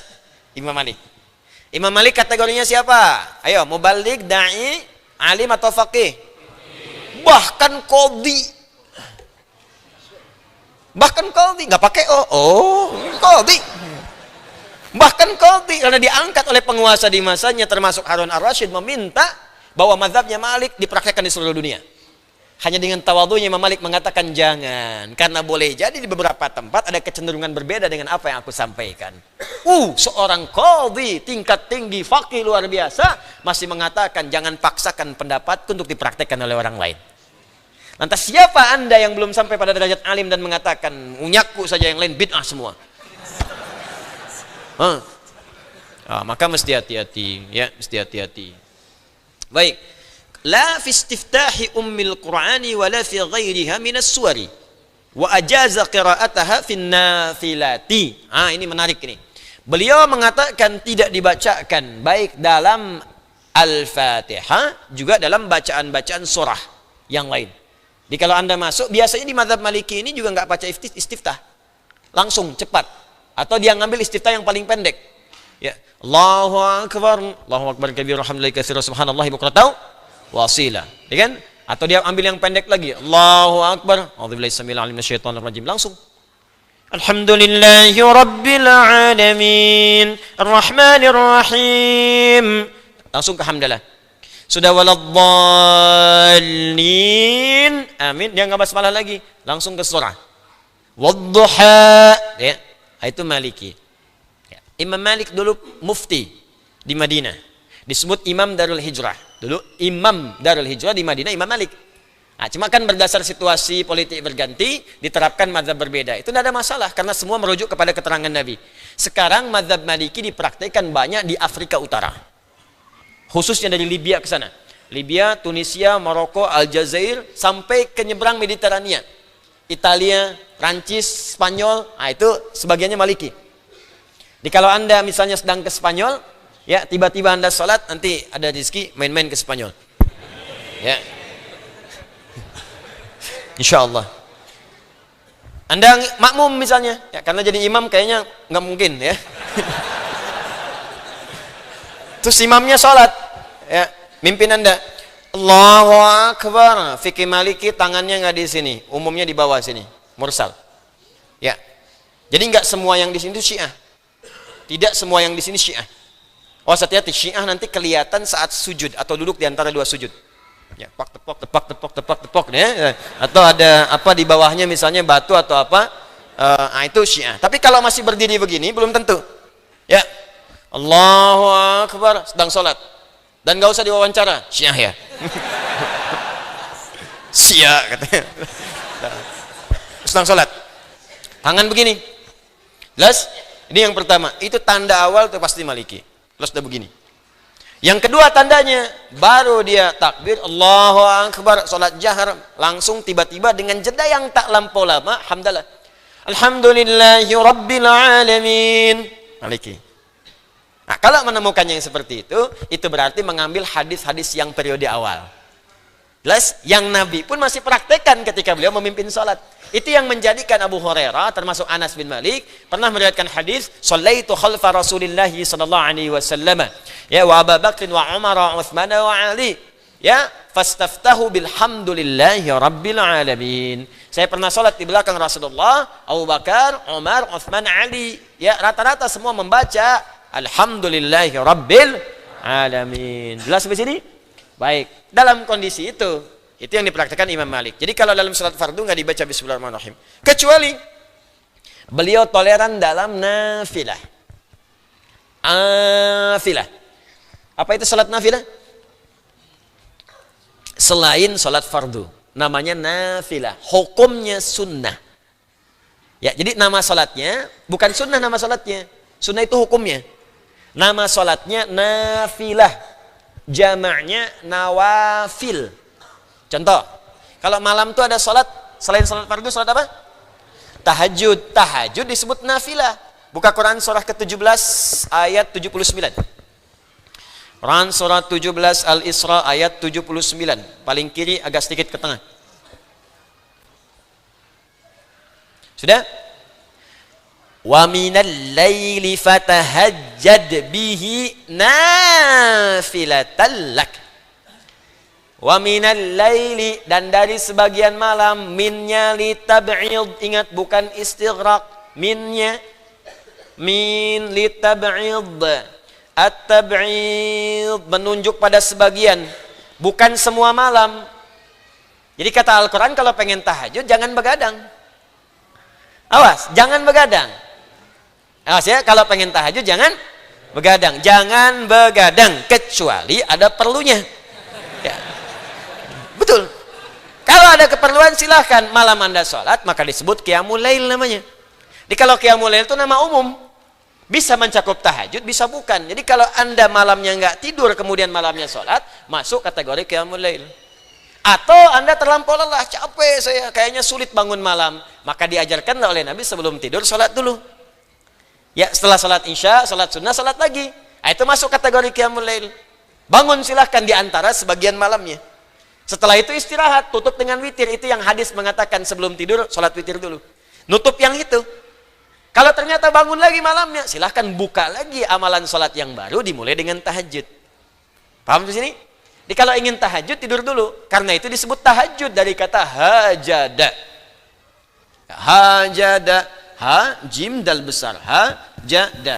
Apa itu hajada? Hajada itu aktivitas yang dikerjakan setelah istirahat. Setelah tidur. Jadi kalau Anda bangkit di malam setelah tidur, walaupun tidur 5 menit, 10 menit, 15 menit, bangkit Anda. Bangkit dari tidur. Maka disebut hajada. Kalau berusaha untuk bangkit malamnya, Untuk bangun malamnya setelah tidur, berusaha bisa bangun, maka tambahkan ta di depannya. Di kaidah ilmu sharaf. Tapi kalau perbuatan itu tidak mudah dan belum tentu bisa dikerjakan di awal-awal saat Anda menginginkannya, maka ada kata syiddah, tantangannya tak mudah, butuh motivasi 2 kali lipat. Maka tambahkan tasydid sebelum huruf akhirnya. Tahajjud. Sifatnya disebut dengan tahajud. Di ketika Al-Quran menyebutkan fatahajjat, menunjuk pada pekerjaannya. Saking pentingnya tahajud ini sampai Quran mengatakan begini. Cara menerjemahkannya lihat. Wa minal laili, tidur dulu kalau pengen bangun malam. Sebagian malam aja, nggak usah semua kata Allah. Fatahajjat, fa-nya cepat.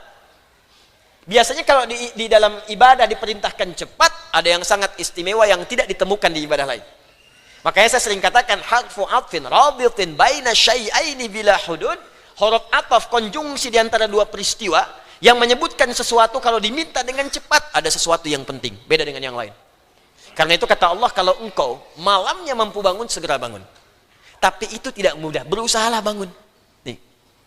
Karena keistimewaannya beda. Saya pernah sampaikan di sesi yang lain, Anda bisa tahajud, Anda mendapatkan 4 keistimewaan yang tidak diberikan pada yang tidak tahajud, sekalipun sholat fardunya khusyuk. Anda sampai khusyuk salat isya, sampai menangis, terseduh-seduh, karpet basah misalnya, sebagainya. Pokoknya Anda nangis ya. Bagus saat itu, mungkin terkabul doa, tapi nggak tahajud, nggak akan dapat yang 4 itu. Nggak dapat. Makanya berusaha. Karena itu kalau pengen bangun malamnya, usahakan maksimal ikhtiar kita. Dari ikhtiar itulah Allah nanti yang memberikan kepada hati kita kekuatan untuk bangkit di malam hari. Bisa lewat apa saja. Bisa mungkin jalannya mimpi pada yang tidak menyenangkan. Ya, tiba-tiba kaget terhadap sesuatu, tiba-tiba mimpi terjun payung, ternyata turun dari kasur, gitu, empuk. Tapi ini nggak mudah nih, butuh perjuangan. Karena itu saya sering katakan kan, setting alarm 3 kali kan, mesti ingat, pengen bangun jam 3, alarm jam 2:04, 2:30, 2:45, gitu kan? Alarm pertama matikan alarm kedua matikan alarm ketiga siap-siap, gitu kan? Baik. Kalau bisa sih alarmnya jangan pakai bunyi-bunyian nggak jelas, suara kita aja. Bangun, kan? 2:04. Ya. Kita matikan yang kedua, hudang siap. Yang ketiga lebih dahsyat lagi. Kalau kamu nggak bangun, bagaimana kalau wafat malam ini? Namanya kan, wafat kamu. belum. Nah, sini, itulah tahajud. Nah, tahajud itu disebut nafilah. Nafilah itu bukan fardu. Nafilah itu asalnya begini, tambahan sesuatu, bukan bagian dari yang pokok. Cuman kalau nggak ada itu, rasanya nggak enak gitu. Itu nafilah. Makanya ekor hewan disebut nafilah. Ekor hewan. Bukan bagian inti. Sapi tanpa ekor, memang masih kelihatan utuh. Jalan aja, cuman kalau nggak ada ekornya nggak enak ngelihatnya. Coba lihat. Di sapi kurban Pak, harganya murah, cuman 3 juta gitu. Kenapa nggak ada ekornya?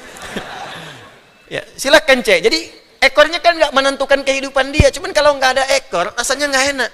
Ada bagian yang menyempurnakan bagian kehidupan, itu disebut nafilah namanya. Nah, tahajud begitu.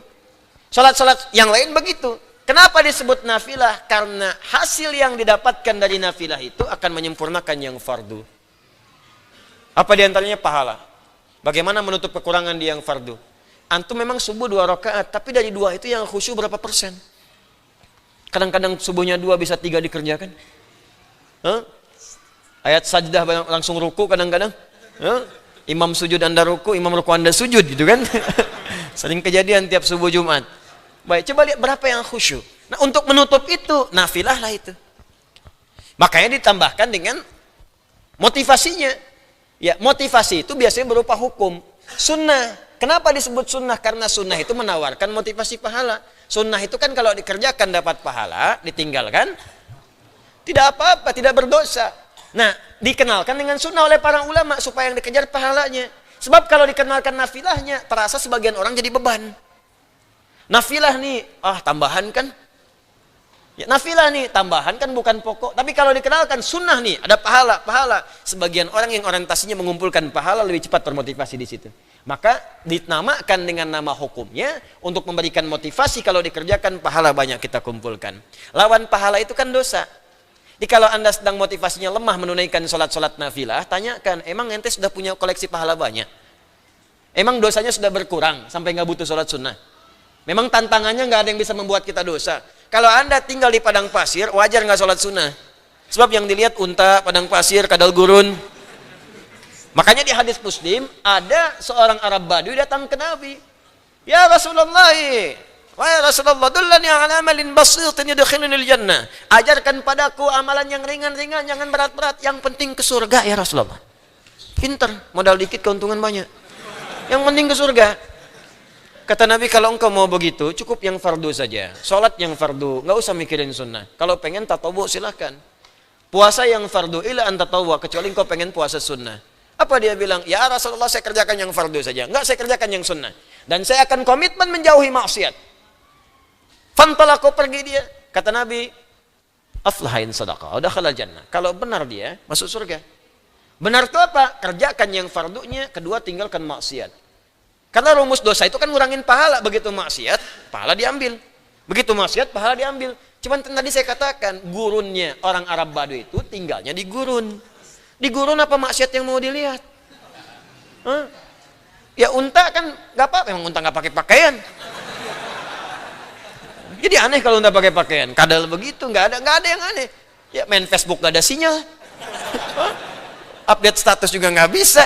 Emang susah di sana itu. Jadi kalau antum pengen ngerjakan yang fardu aja ke gurun sana. Cuma kalau Anda mau terapkan rumus itu di sini susah. Buka TV acara maksiat, pulang pengajian lihat videotron begitu juga. Ya, kadang-kadang juga ya gimana? Dilihat dosa, nggak dilihat juga ya peluang.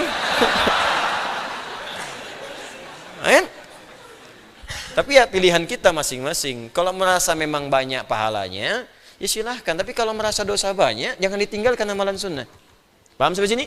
Nah, kata Imam Malik dalam ibadah sunnah itu, saking dia ini punya sifat pendukung kepada fardu, cuman bukan bagian pokok, memang di sunnah itu banyak fleksibilitas yang tidak ditemukan di pokok, yang fardu. Contoh diantaranya Imam Malik pun sampai fleksibelnya bisa mengatakan, padahal beliau ketat, bismillah nggak dipakai di fardu, tapi sunnah masih boleh. Nah, ini menunjukkan kalaupun masih boleh, artinya nggak bertentangan beliau. Cuma beliau memilih dalil-dalil yang awal. Jelas ya? Di sunnah itu teman-teman, itu lebih fleksibel. Contoh begini, contoh. Anda kalau mampu berdiri, sholat fardu nggak boleh duduk. Kalau duduk batal. Mesti diulang sholatnya. Anda mampu berdiri. Kemudian memilih duduk misalnya, maka batal sholatnya. Karena itu dalam beberapa fikih yang ketat, sepanjang masih bisa berdiri, maka sebagian tempat berdirinya tetap berdiri. Contoh, Anda punya masalah di lutut, mau sujud susah, butuh untuk duduk. Tapi saat takbir masih bisa berdiri. Itu sebagian ulama masih ada yang ketat, tetap berdiri dalam takbirnya. Begitu ruku dan sujud baru kemudian duduk. Saking pentingnya berdiri dalam sholat. Bahkan Nabi pernah mempertahankan diri beliau dengan tongkat dan bersandar ke dalam salah satu tiang pelepah kurma. Saking ingin menunjukkan betapa pentingnya berdiri. Ingin menunjukkan kesungguhan di hadapan Allah dengan kemampuan seperti ini. Jelas ya? Tapi sunnah fleksibel. Walaupun Anda mampu berdiri, tapi Anda memilih duduk, maka tetap sah sholatnya, walaupun pahalanya setengah dari yang berdiri. Hadis selesai. Sholat sunnah, Anda pilih duduk, walaupun mampu berdiri, tetap dapat pahalanya setengah dari yang berdiri. Contoh paling gampang begini, kenapa ada ketentuan demikian salah satunya, bahkan dari Nabi ketentuannya. Dalam kasus tertentu, kadang-kadang orang sulit berdiri lama. Tarawih. Jangan ukur di Al-Ihsan, ukurnya Masjidil Haram, Masjid Nabawi, yang kadang-kadang dalam satu sholat itu bisa 1 juz, paling sedikit, ya.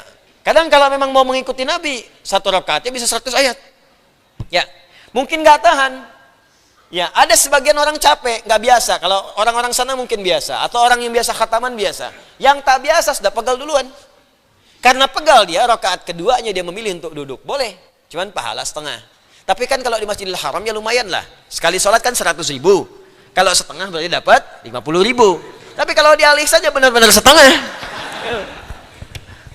Jelas ya? Jadi nafilah itu fleksibel. Jadi kalau dalam fikih Maliki, mau baca bismillah silahkan di nafilah. Jadi kalau sholat Idul Fitri, Idul Adha itu nafilah. Kalau ada yang baca bismillah pun, itu artinya masih ditoleransi. Kecuali di sholat fardu. Jelas? Taib. Saya baca agak cepat. 2. Ini sebentar kok, cuma 3. Ya. Terus bonus 1 jadi 4. Wa dhahaba Abu Hanifah rahimahullahu, dan juga Imam Abu Hanifah Nu'man, ya. Rahimahullah, semoga Allah muliakan beliau. Beliau berpendapat berdasar dalil-dalil yang bersumber dari Nabi sallallahu alaihi wasallam, illa annal musalliya yaqra'uha sirran ma'al Fatihati fi kulli rak'atin min raka'atis shalah wa in qara'aha ma'a kulli suratin fahasuna.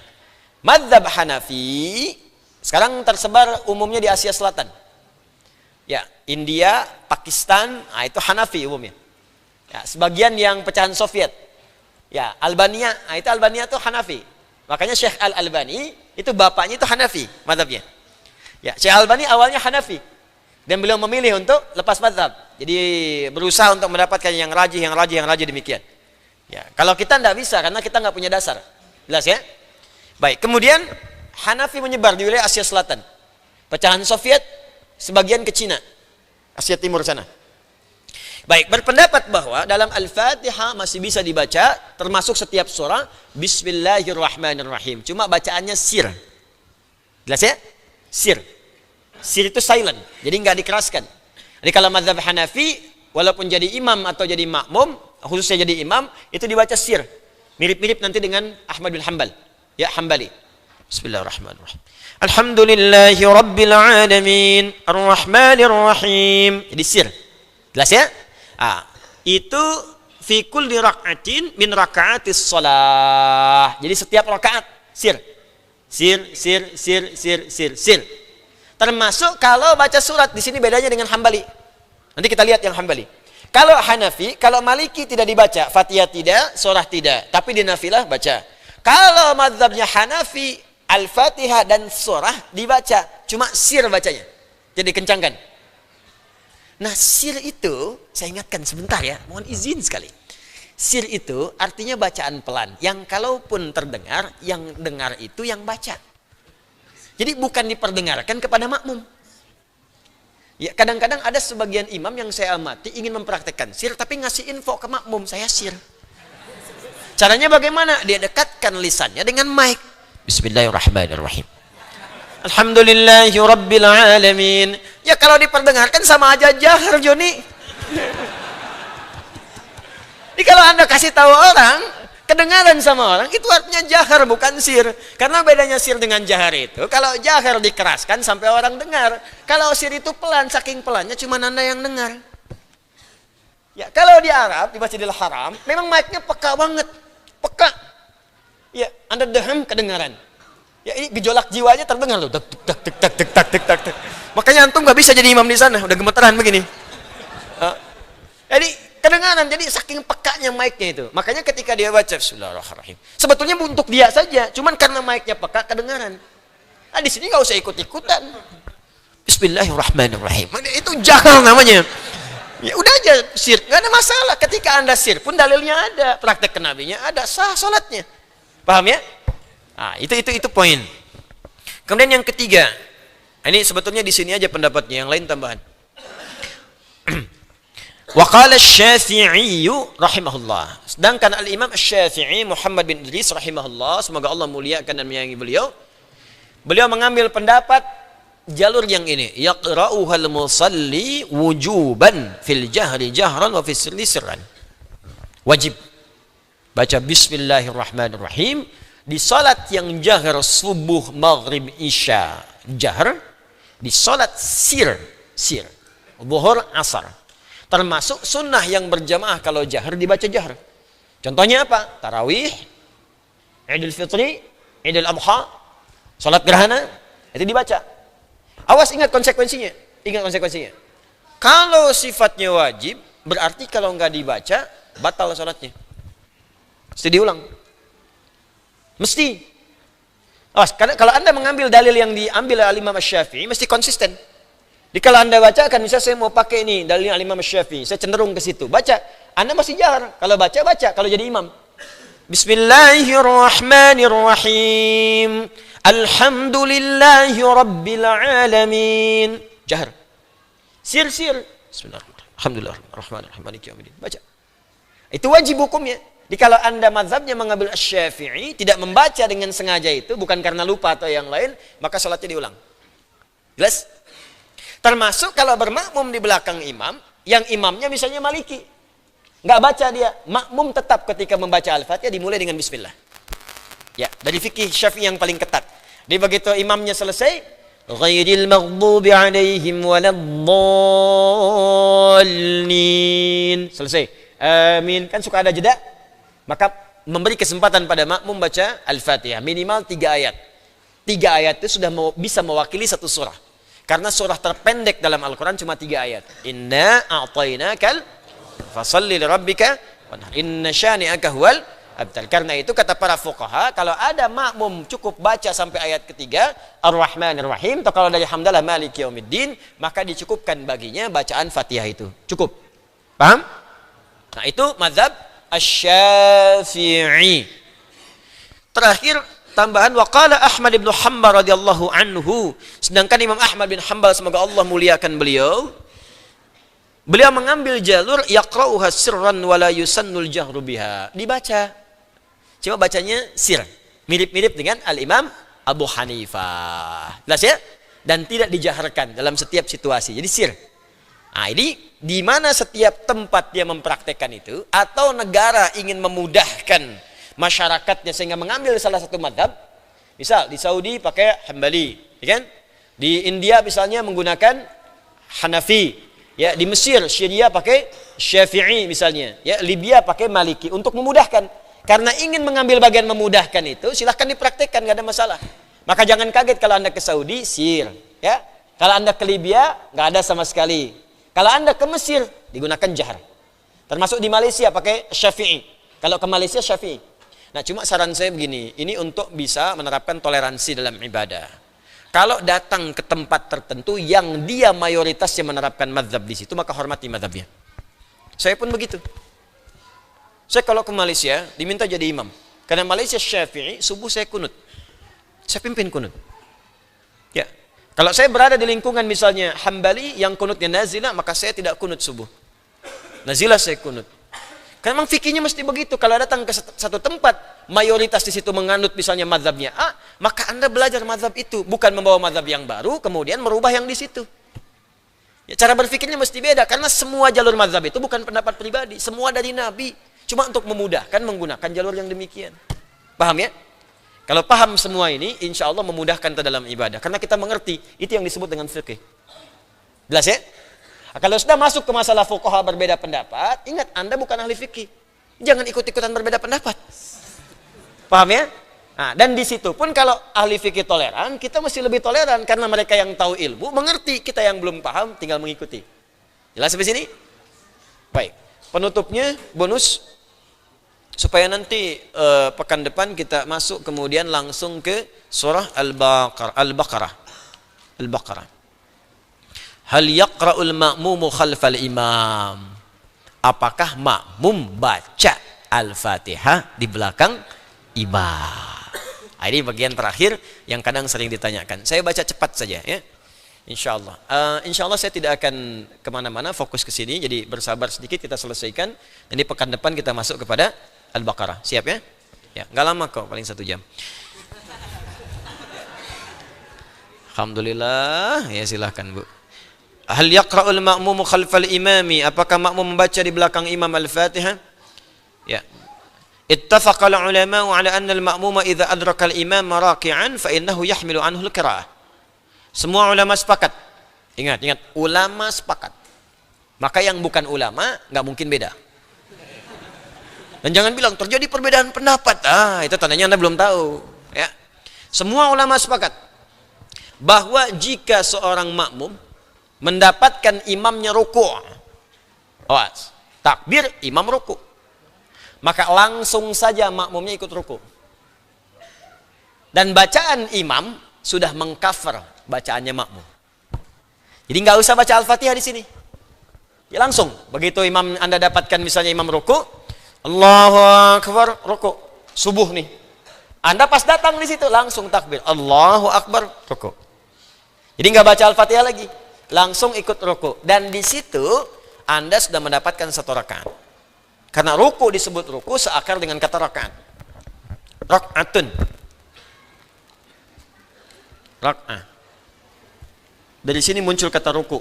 Jadi kalau sudah mendapati imamnya ruku, dapat 1 rakaat. Awas. Ini sering dapat di masyarakat praktek yang agak beda. Bedanya apa? Ulama sepakat, dia beda sendiri. Kata ulama berdasar hadis Nabi SAW sahih. Innama ju'ilal imamu liyutamma bihi faqiraatul imamu qiraatul ma'mum. Adapun imam dijadikan untuk diikuti. Ingat, ikut. Imam ruku, Anda ruku. Imam sujud, Anda sujud. Jangan imam sujud, Anda masih i'tidal. Imam ruku, Anda sujud. Awas. Jadi begitu imamnya ruku, Anda ikut ruku. Faqiraatul imam qiraatul ma'mum. Dalam kondisi itu, maka bacaan imam sudah mengcover bacaan makmum. Jadi kalau tak baca Al-Fatihah pun gak ada masalah. Karena tak terkejar itu. Maka bacaan imam mengcover Anda. Cuma Anda ikut ruku. Langsung dapat 1 rakaat. Jadi kalau subuh besok misalnya, qadarullah Anda datang karena kondisi tertentu, langsung imam pas ruku, ikut ruku. Rakaat pertama. Dan kalau imam salam, ikut salam. Karena sudah dapat 2 rakaat. Jadi jangan nambah rakaat lagi. Kecuali kalau nggak dapat ruku. Setelah fase ruku, bukan sebelum. Misal imam sudah i'tidal, maka langsung i'tidal. Cuma tambah 1 rakaat. Jelas? Jadi batasannya apa? Ruku. Tapi jangan coba-coba nunggu imam ruku.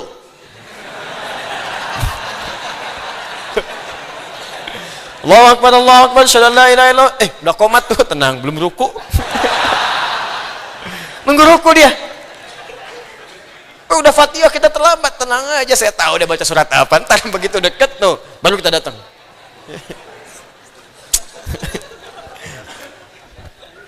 Fansurna 'alal qaumil kafirin. Ini waktunya. Oh, astagfirullah sudah ruku, Allahu Akbar, ruku. Itu dosa. Paham ya? Ini ittafaqal ulama. Liijma'ihim 'ala suqutil qira'atu anhu bi ruku'il imam, karena mereka ijma'. Jadi ulama sudah ijma' semua. Ijma' itu sepakat semua ulama. Enggak ada beda.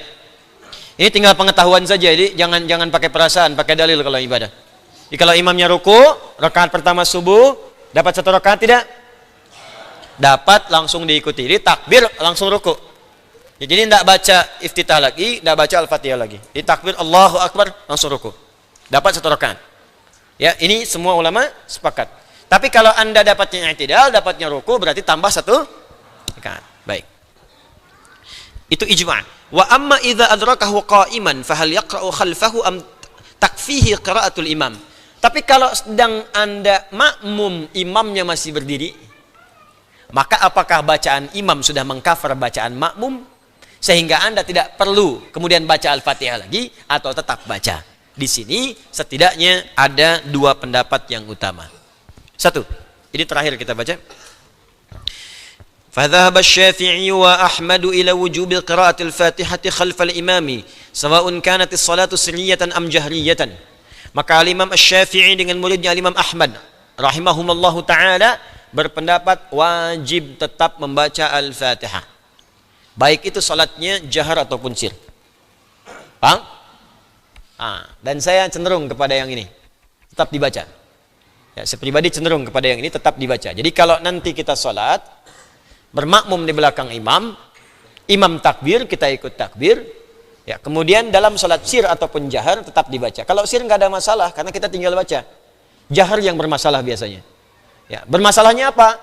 Kapan bacanya? Apakah ikut imam setiap kalimat ayatnya? Bismillahirrahmanirrahim. Alhamdulillahi rabbil alamin. Alhamdulillah. Jedanya atau selawaladdallin. Waladdallin. Selesai. Amin kita baca. Nah, itu bergantung kepada fikih imamnya. Makanya nanti imam itu perlu belajar fikih imam. Imam tidak cukup hafal Quran saja. Kalau tidak tahu fikih sholat bahaya. Nanti satu saat belajarlah kita ya. Kami ajarkan bagi beberapa yang ikut karantina untuk jadi imam. Nanti kita buka insya Allah kelas untuk imam, untuk khatib supaya belajar. Karena yang laki-laki itu pasti jadi imam. Pasti jadi imam itu. Minimal imam untuk diri sendiri. Diri sendiri di rumah tangga, untuk anak, ya. Untuk ibu antum belum nikah tapi kan punya ibu. Ya, apa enggak bangga orang tua anaknya jadi imam untuknya? Imam, bismillah. Ya, jangan pikirkan lu saya kan belum rumah tangga Ustaz. Ya, insya Allah sebelum kiamat kurang 2 hari mungkin nanti bisa terjadi. Ya, tapi kan ibu ada, ya kan? Ya, anak adik-adik ada, kakak ada, jadi imam. Belajar fikihnya. Jadi dari mulai berbalik itu kan bukan hanya sekedar mengatakan istau. Istaqimu, istau, sudah tahu. Rapatkan saf, luruskan. Tidak lihat siapa yang sholat, anak kecil, orang dewasa, orang tua yang nggak bisa berdiri lama, orang transit. Kan suka ada orang transit kan? Masjid-masjid pinggir jalan itu orang transit, apalagi lagi nunggu perjalanan, mau naik pesawat, bacain Al-Baqarah. Terlambat gitu. Terus dilihat kekuatannya apa dan sebagainya. Termasuk ini, bagi imam itu ada dua kemungkinan. Bisa Anda dalam salat-salat fardu akan lebih baik berikan jeda setiap kalimatnya. Ya. Bismillahirrahmanirrahim. Alhamdulillahi rabbil alamin. Ar-Rahmanir-Rahim. Setiap selesai, makmum ikuti. Selesai, makmum ikuti.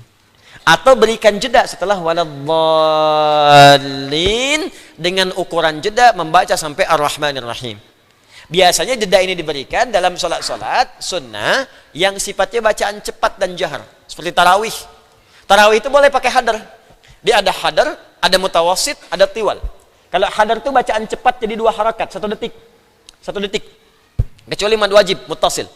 Ya, mad arid disukun 2. Kadang diwasalkan.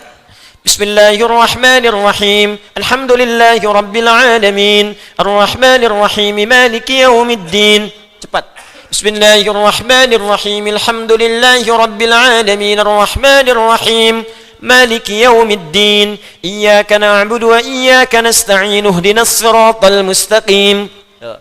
Dia baca cepat, cuman tetap sesuai tajwid. Jadi 2. Biasanya bacaan ini untuk mengejar banyak ayat.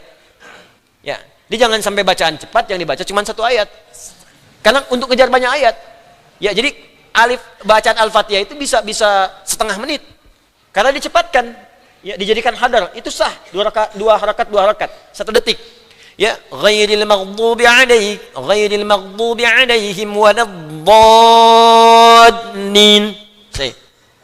Amin. Hampir misalnya nggak nyampe 1 menit, masuklah ayatnya diperbanyak, bukan cuma 1.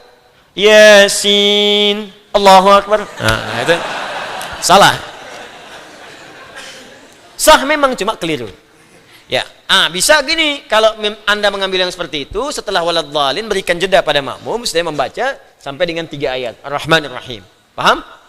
Kalau salatnya fardu yang seperti maghrib, isya, subuh, berikan jeda setiap bacaannya supaya makmum bisa mengikuti sempurna sampai waladhdallin. Jelas ya? Sebab kalau diikutkan setelah waladhdallin, jedanya lebih pendek nantinya. Baik. Kemudian yang terakhir, wa dhahaba Abu Hanifah ila annahu la yaqra'u khalfal imami la fi sirriyati wa la fil jahriyah. Enggak dibaca di belakang imam itu. Enggak dibaca di belakang imam, cukup mengikuti imamnya saja, disimak maksudnya, baik bacaan sir ataupun jahar. Jadi kalau Anda misalnya dalam bacaan jahar khususnya, kalau sir itu nggak enak kalau nggak baca. Ya, kalau jahar itu imam baca bismillah sampai akhir ayat, simak aja, simak deh. Apa dalilnya? Di antara dalilnya di sini diambil استدل الشافعية والحنابلة بالحديث المتقدم وهو قوله تعالى لا صلاة لمن لم يقرأ بفاتحة الكتاب. Nah, adapun teman-teman sekalian, Al-Imam Syafi'i, Imam Ahmad bin Hanbal menggunakan dalil jika kita di belakang imam tetap baca Al-Fatihah dengan hadis Nabi sallallahu alaihi wasallam, la salata liman lam yaqra bi Fatihatil kitab. La salata, la-nya bisa menjadi nafyi bahkan naqsi. Nafyi itu ditolak, enggak sah. Jadi kalau sengaja nggak baca Al-Fatihah, itu nggak sah, mesti diulang. Paham? Ya, mesti ikut. Sedangkan Abu Hanifah, wa ammal imamu Abu Hanifah faqad mana'a min al-qira'ati khalfa al-imam mutlaqan 'amalan bil ayatil karimah wa idza quri'a al-Qur'anu fastami'u lahu. Al-A'raf ayat 204. Sedangkan Imam Abu Hanifah mengatakan jangan baca baik Al-Fatihah ataupun surat. Karena apa? Karena ada dalil dalam Al-Quran surah ke-7 ayat 204, jika dibacakan Al-Quran, wa idza quri'al Qur'anu fastami'u lahu wa ansitu. Kalau dibacakan, simak, dengarkan.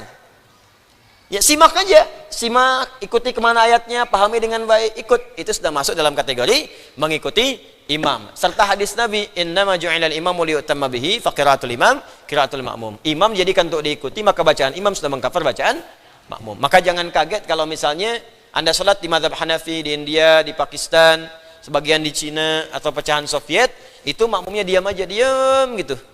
Ya, nggak kelihatan qomat kamit misalnya kan, nggak kelihatan bergerak. Ya salah Anda juga, ngapain ngeliatin orang kan?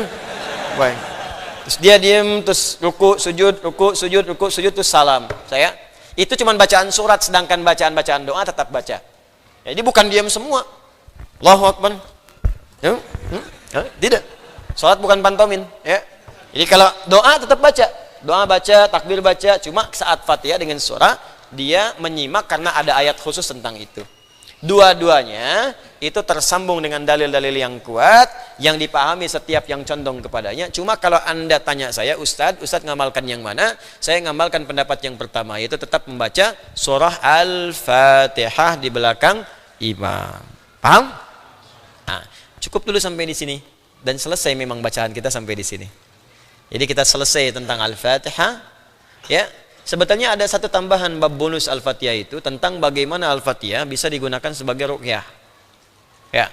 Cuma nantilah kalau kita waktunya ada cukup, misalnya kita tambahkan sedikit baru masuk Al-Baqarah. Ya, Al-Baqarah nanti kita bahas di pertemuan berikutnya.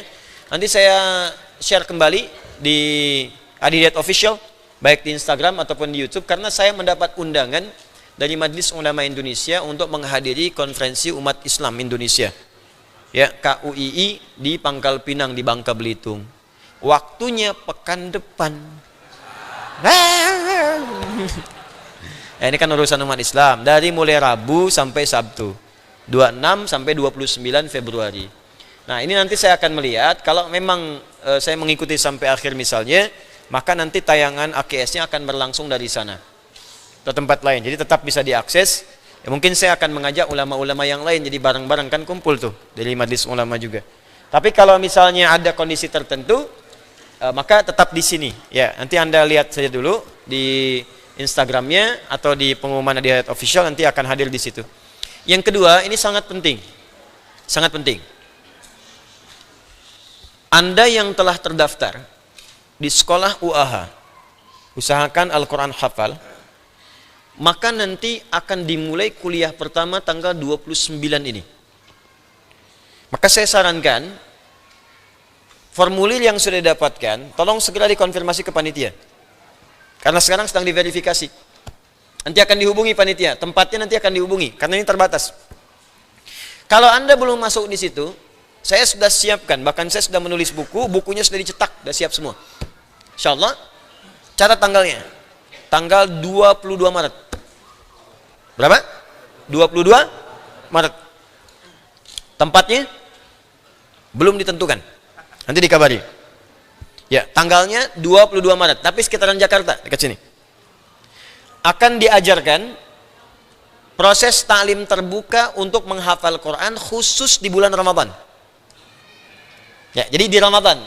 Asumsinya ada yang sering datang ke sini, ada yang sudah bawa koper kadang dari luar, pengen itikaf di sini. Jadi daripada di sini nggak ketampung, saya sarankan Anda nanti datang di waktu itu. Kami ajarkan nanti, ya, bagaimana menghafal Quran khusus bulan Ramadan. Jadi Anda bisa terapkan di tempat masing-masing. Ya, buku siap ada. Bahkan saya nulis agenda khusus. Nanti ada wahas note. Jadi ada agenda.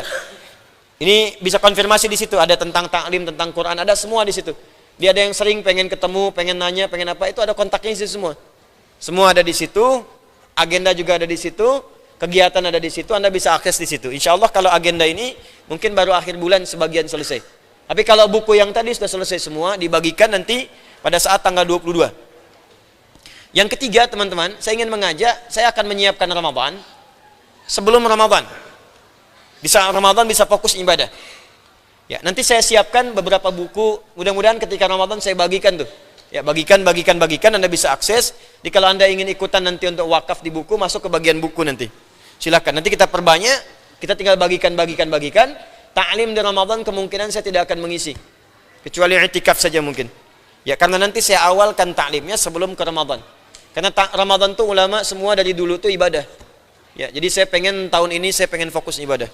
Ya, pengen ibadah, pengen maksimalkan diri, pengen koreksi. Nanti beberapa pekan sebelum Ramadan saya pun sebarkan kepada catatan. Kalau Anda merasakan saya pernah punya salah, punya dosa, punya utang yang Anda rasakan, sampaikan pada saya supaya saya bisa koreksi, khususnya saya tangisi di bulan Ramadan, atau sekarang pun Anda sampaikan saya bisa koreksi kembali. Sehingga mudah-mudahan kita pun koreksi, saya mengoreksi diri, jadi lebih baik lagi. Allahu a'lam, minimal kalau pulang kepada Allah nggak malu lah. Itu poinnya gitu. Jadi ada persiapan-persiapan yang kita siapkan. Terakhir, saya mau pesan kepada semuanya, jaga diri baik-baik dengan beramal soleh. Karena tantangan sekarang itu lebih berat dibandingkan tantangan-tantangan di masa lalu. Demi Allah saya katakan jaga diri, karena kita nggak tahu kapan kita pulang. Ya, yang baik jaga diri, jaga keluarga. Saya dapat informasi, saya senang ada dari Pagar Alam, ya, satu rombongan ibu ya, 41 orang. Nanti saya berikan bekal sebelum pulang, satu paket untuk hafalan Quran. Saya sudah telepon staf saya. Nanti yang dari Pagar Alam 41 orang, ada ibu-ibu katanya pakai bis sini. Nanti pulang bisa hubungi staf saya, nanti akan dicari oleh staf saya. Ya, untuk bisa nyampaikan satu buku. Kemudian sebelum saya tutup, saya undang dari Ketua DKM. Mana Ketua DKM? Ini ada Ketua DKM. Alhamdulillah, Al-Ihsan sudah. Assalamualaikum warahmatullahi wabarakatuh. Mana Pak Saiful? Satu lagi. Baik, Al-Ihsan, alhamdulillah dua malam kemarin ya sudah membuat struktur untuk bisa memaksimalkan potensi di masjid ini. Ya, jadi kita ingin mengucapkan terima kasih. Pertama, ini ada ke Pak Saiful Anwar. Ini Pak Haji Saiful. Sebelah kanan kita yang sebelah pojok. Ini yang selama ini berkhidmat untuk masjid kurang lebih sudah 8 tahun, Pak ya. Lebih, ya kan kurang lebih ya. Jadi kalau kurang dimaafkan, kalau lebih dipahami gitu ya. Baik, saya kesini alhamdulillah sebelum masjid jadi begini. Ini dari musola jadi masjid, jadi renovasi begini. Dan dapat penambahan juga renovasi yang ketiga. Jadi musola masjid ini jadi masjid yang besar di sana. Almarhum Pak Aqil, kita doakan bersama, dari beliau DKM pertama, ketuanya, dan sudah wafat mendahului kita. Itu sahabat saya juga, saya mendapati beliau dan orangnya sangat perhatian, sayang pada saya. Ya, bahkan ketika saya disakiti itu dengan kata-kata dengan apa, sayanya tenang aja, beliau yang datang. Mana orangnya Ustaz? Kita datangi saja. Itu semangatnya luar biasa. Itu orang baik, dan kalau ada orang ibadah di sini mudah-mudahan pahalanya mengalir untuk beliau.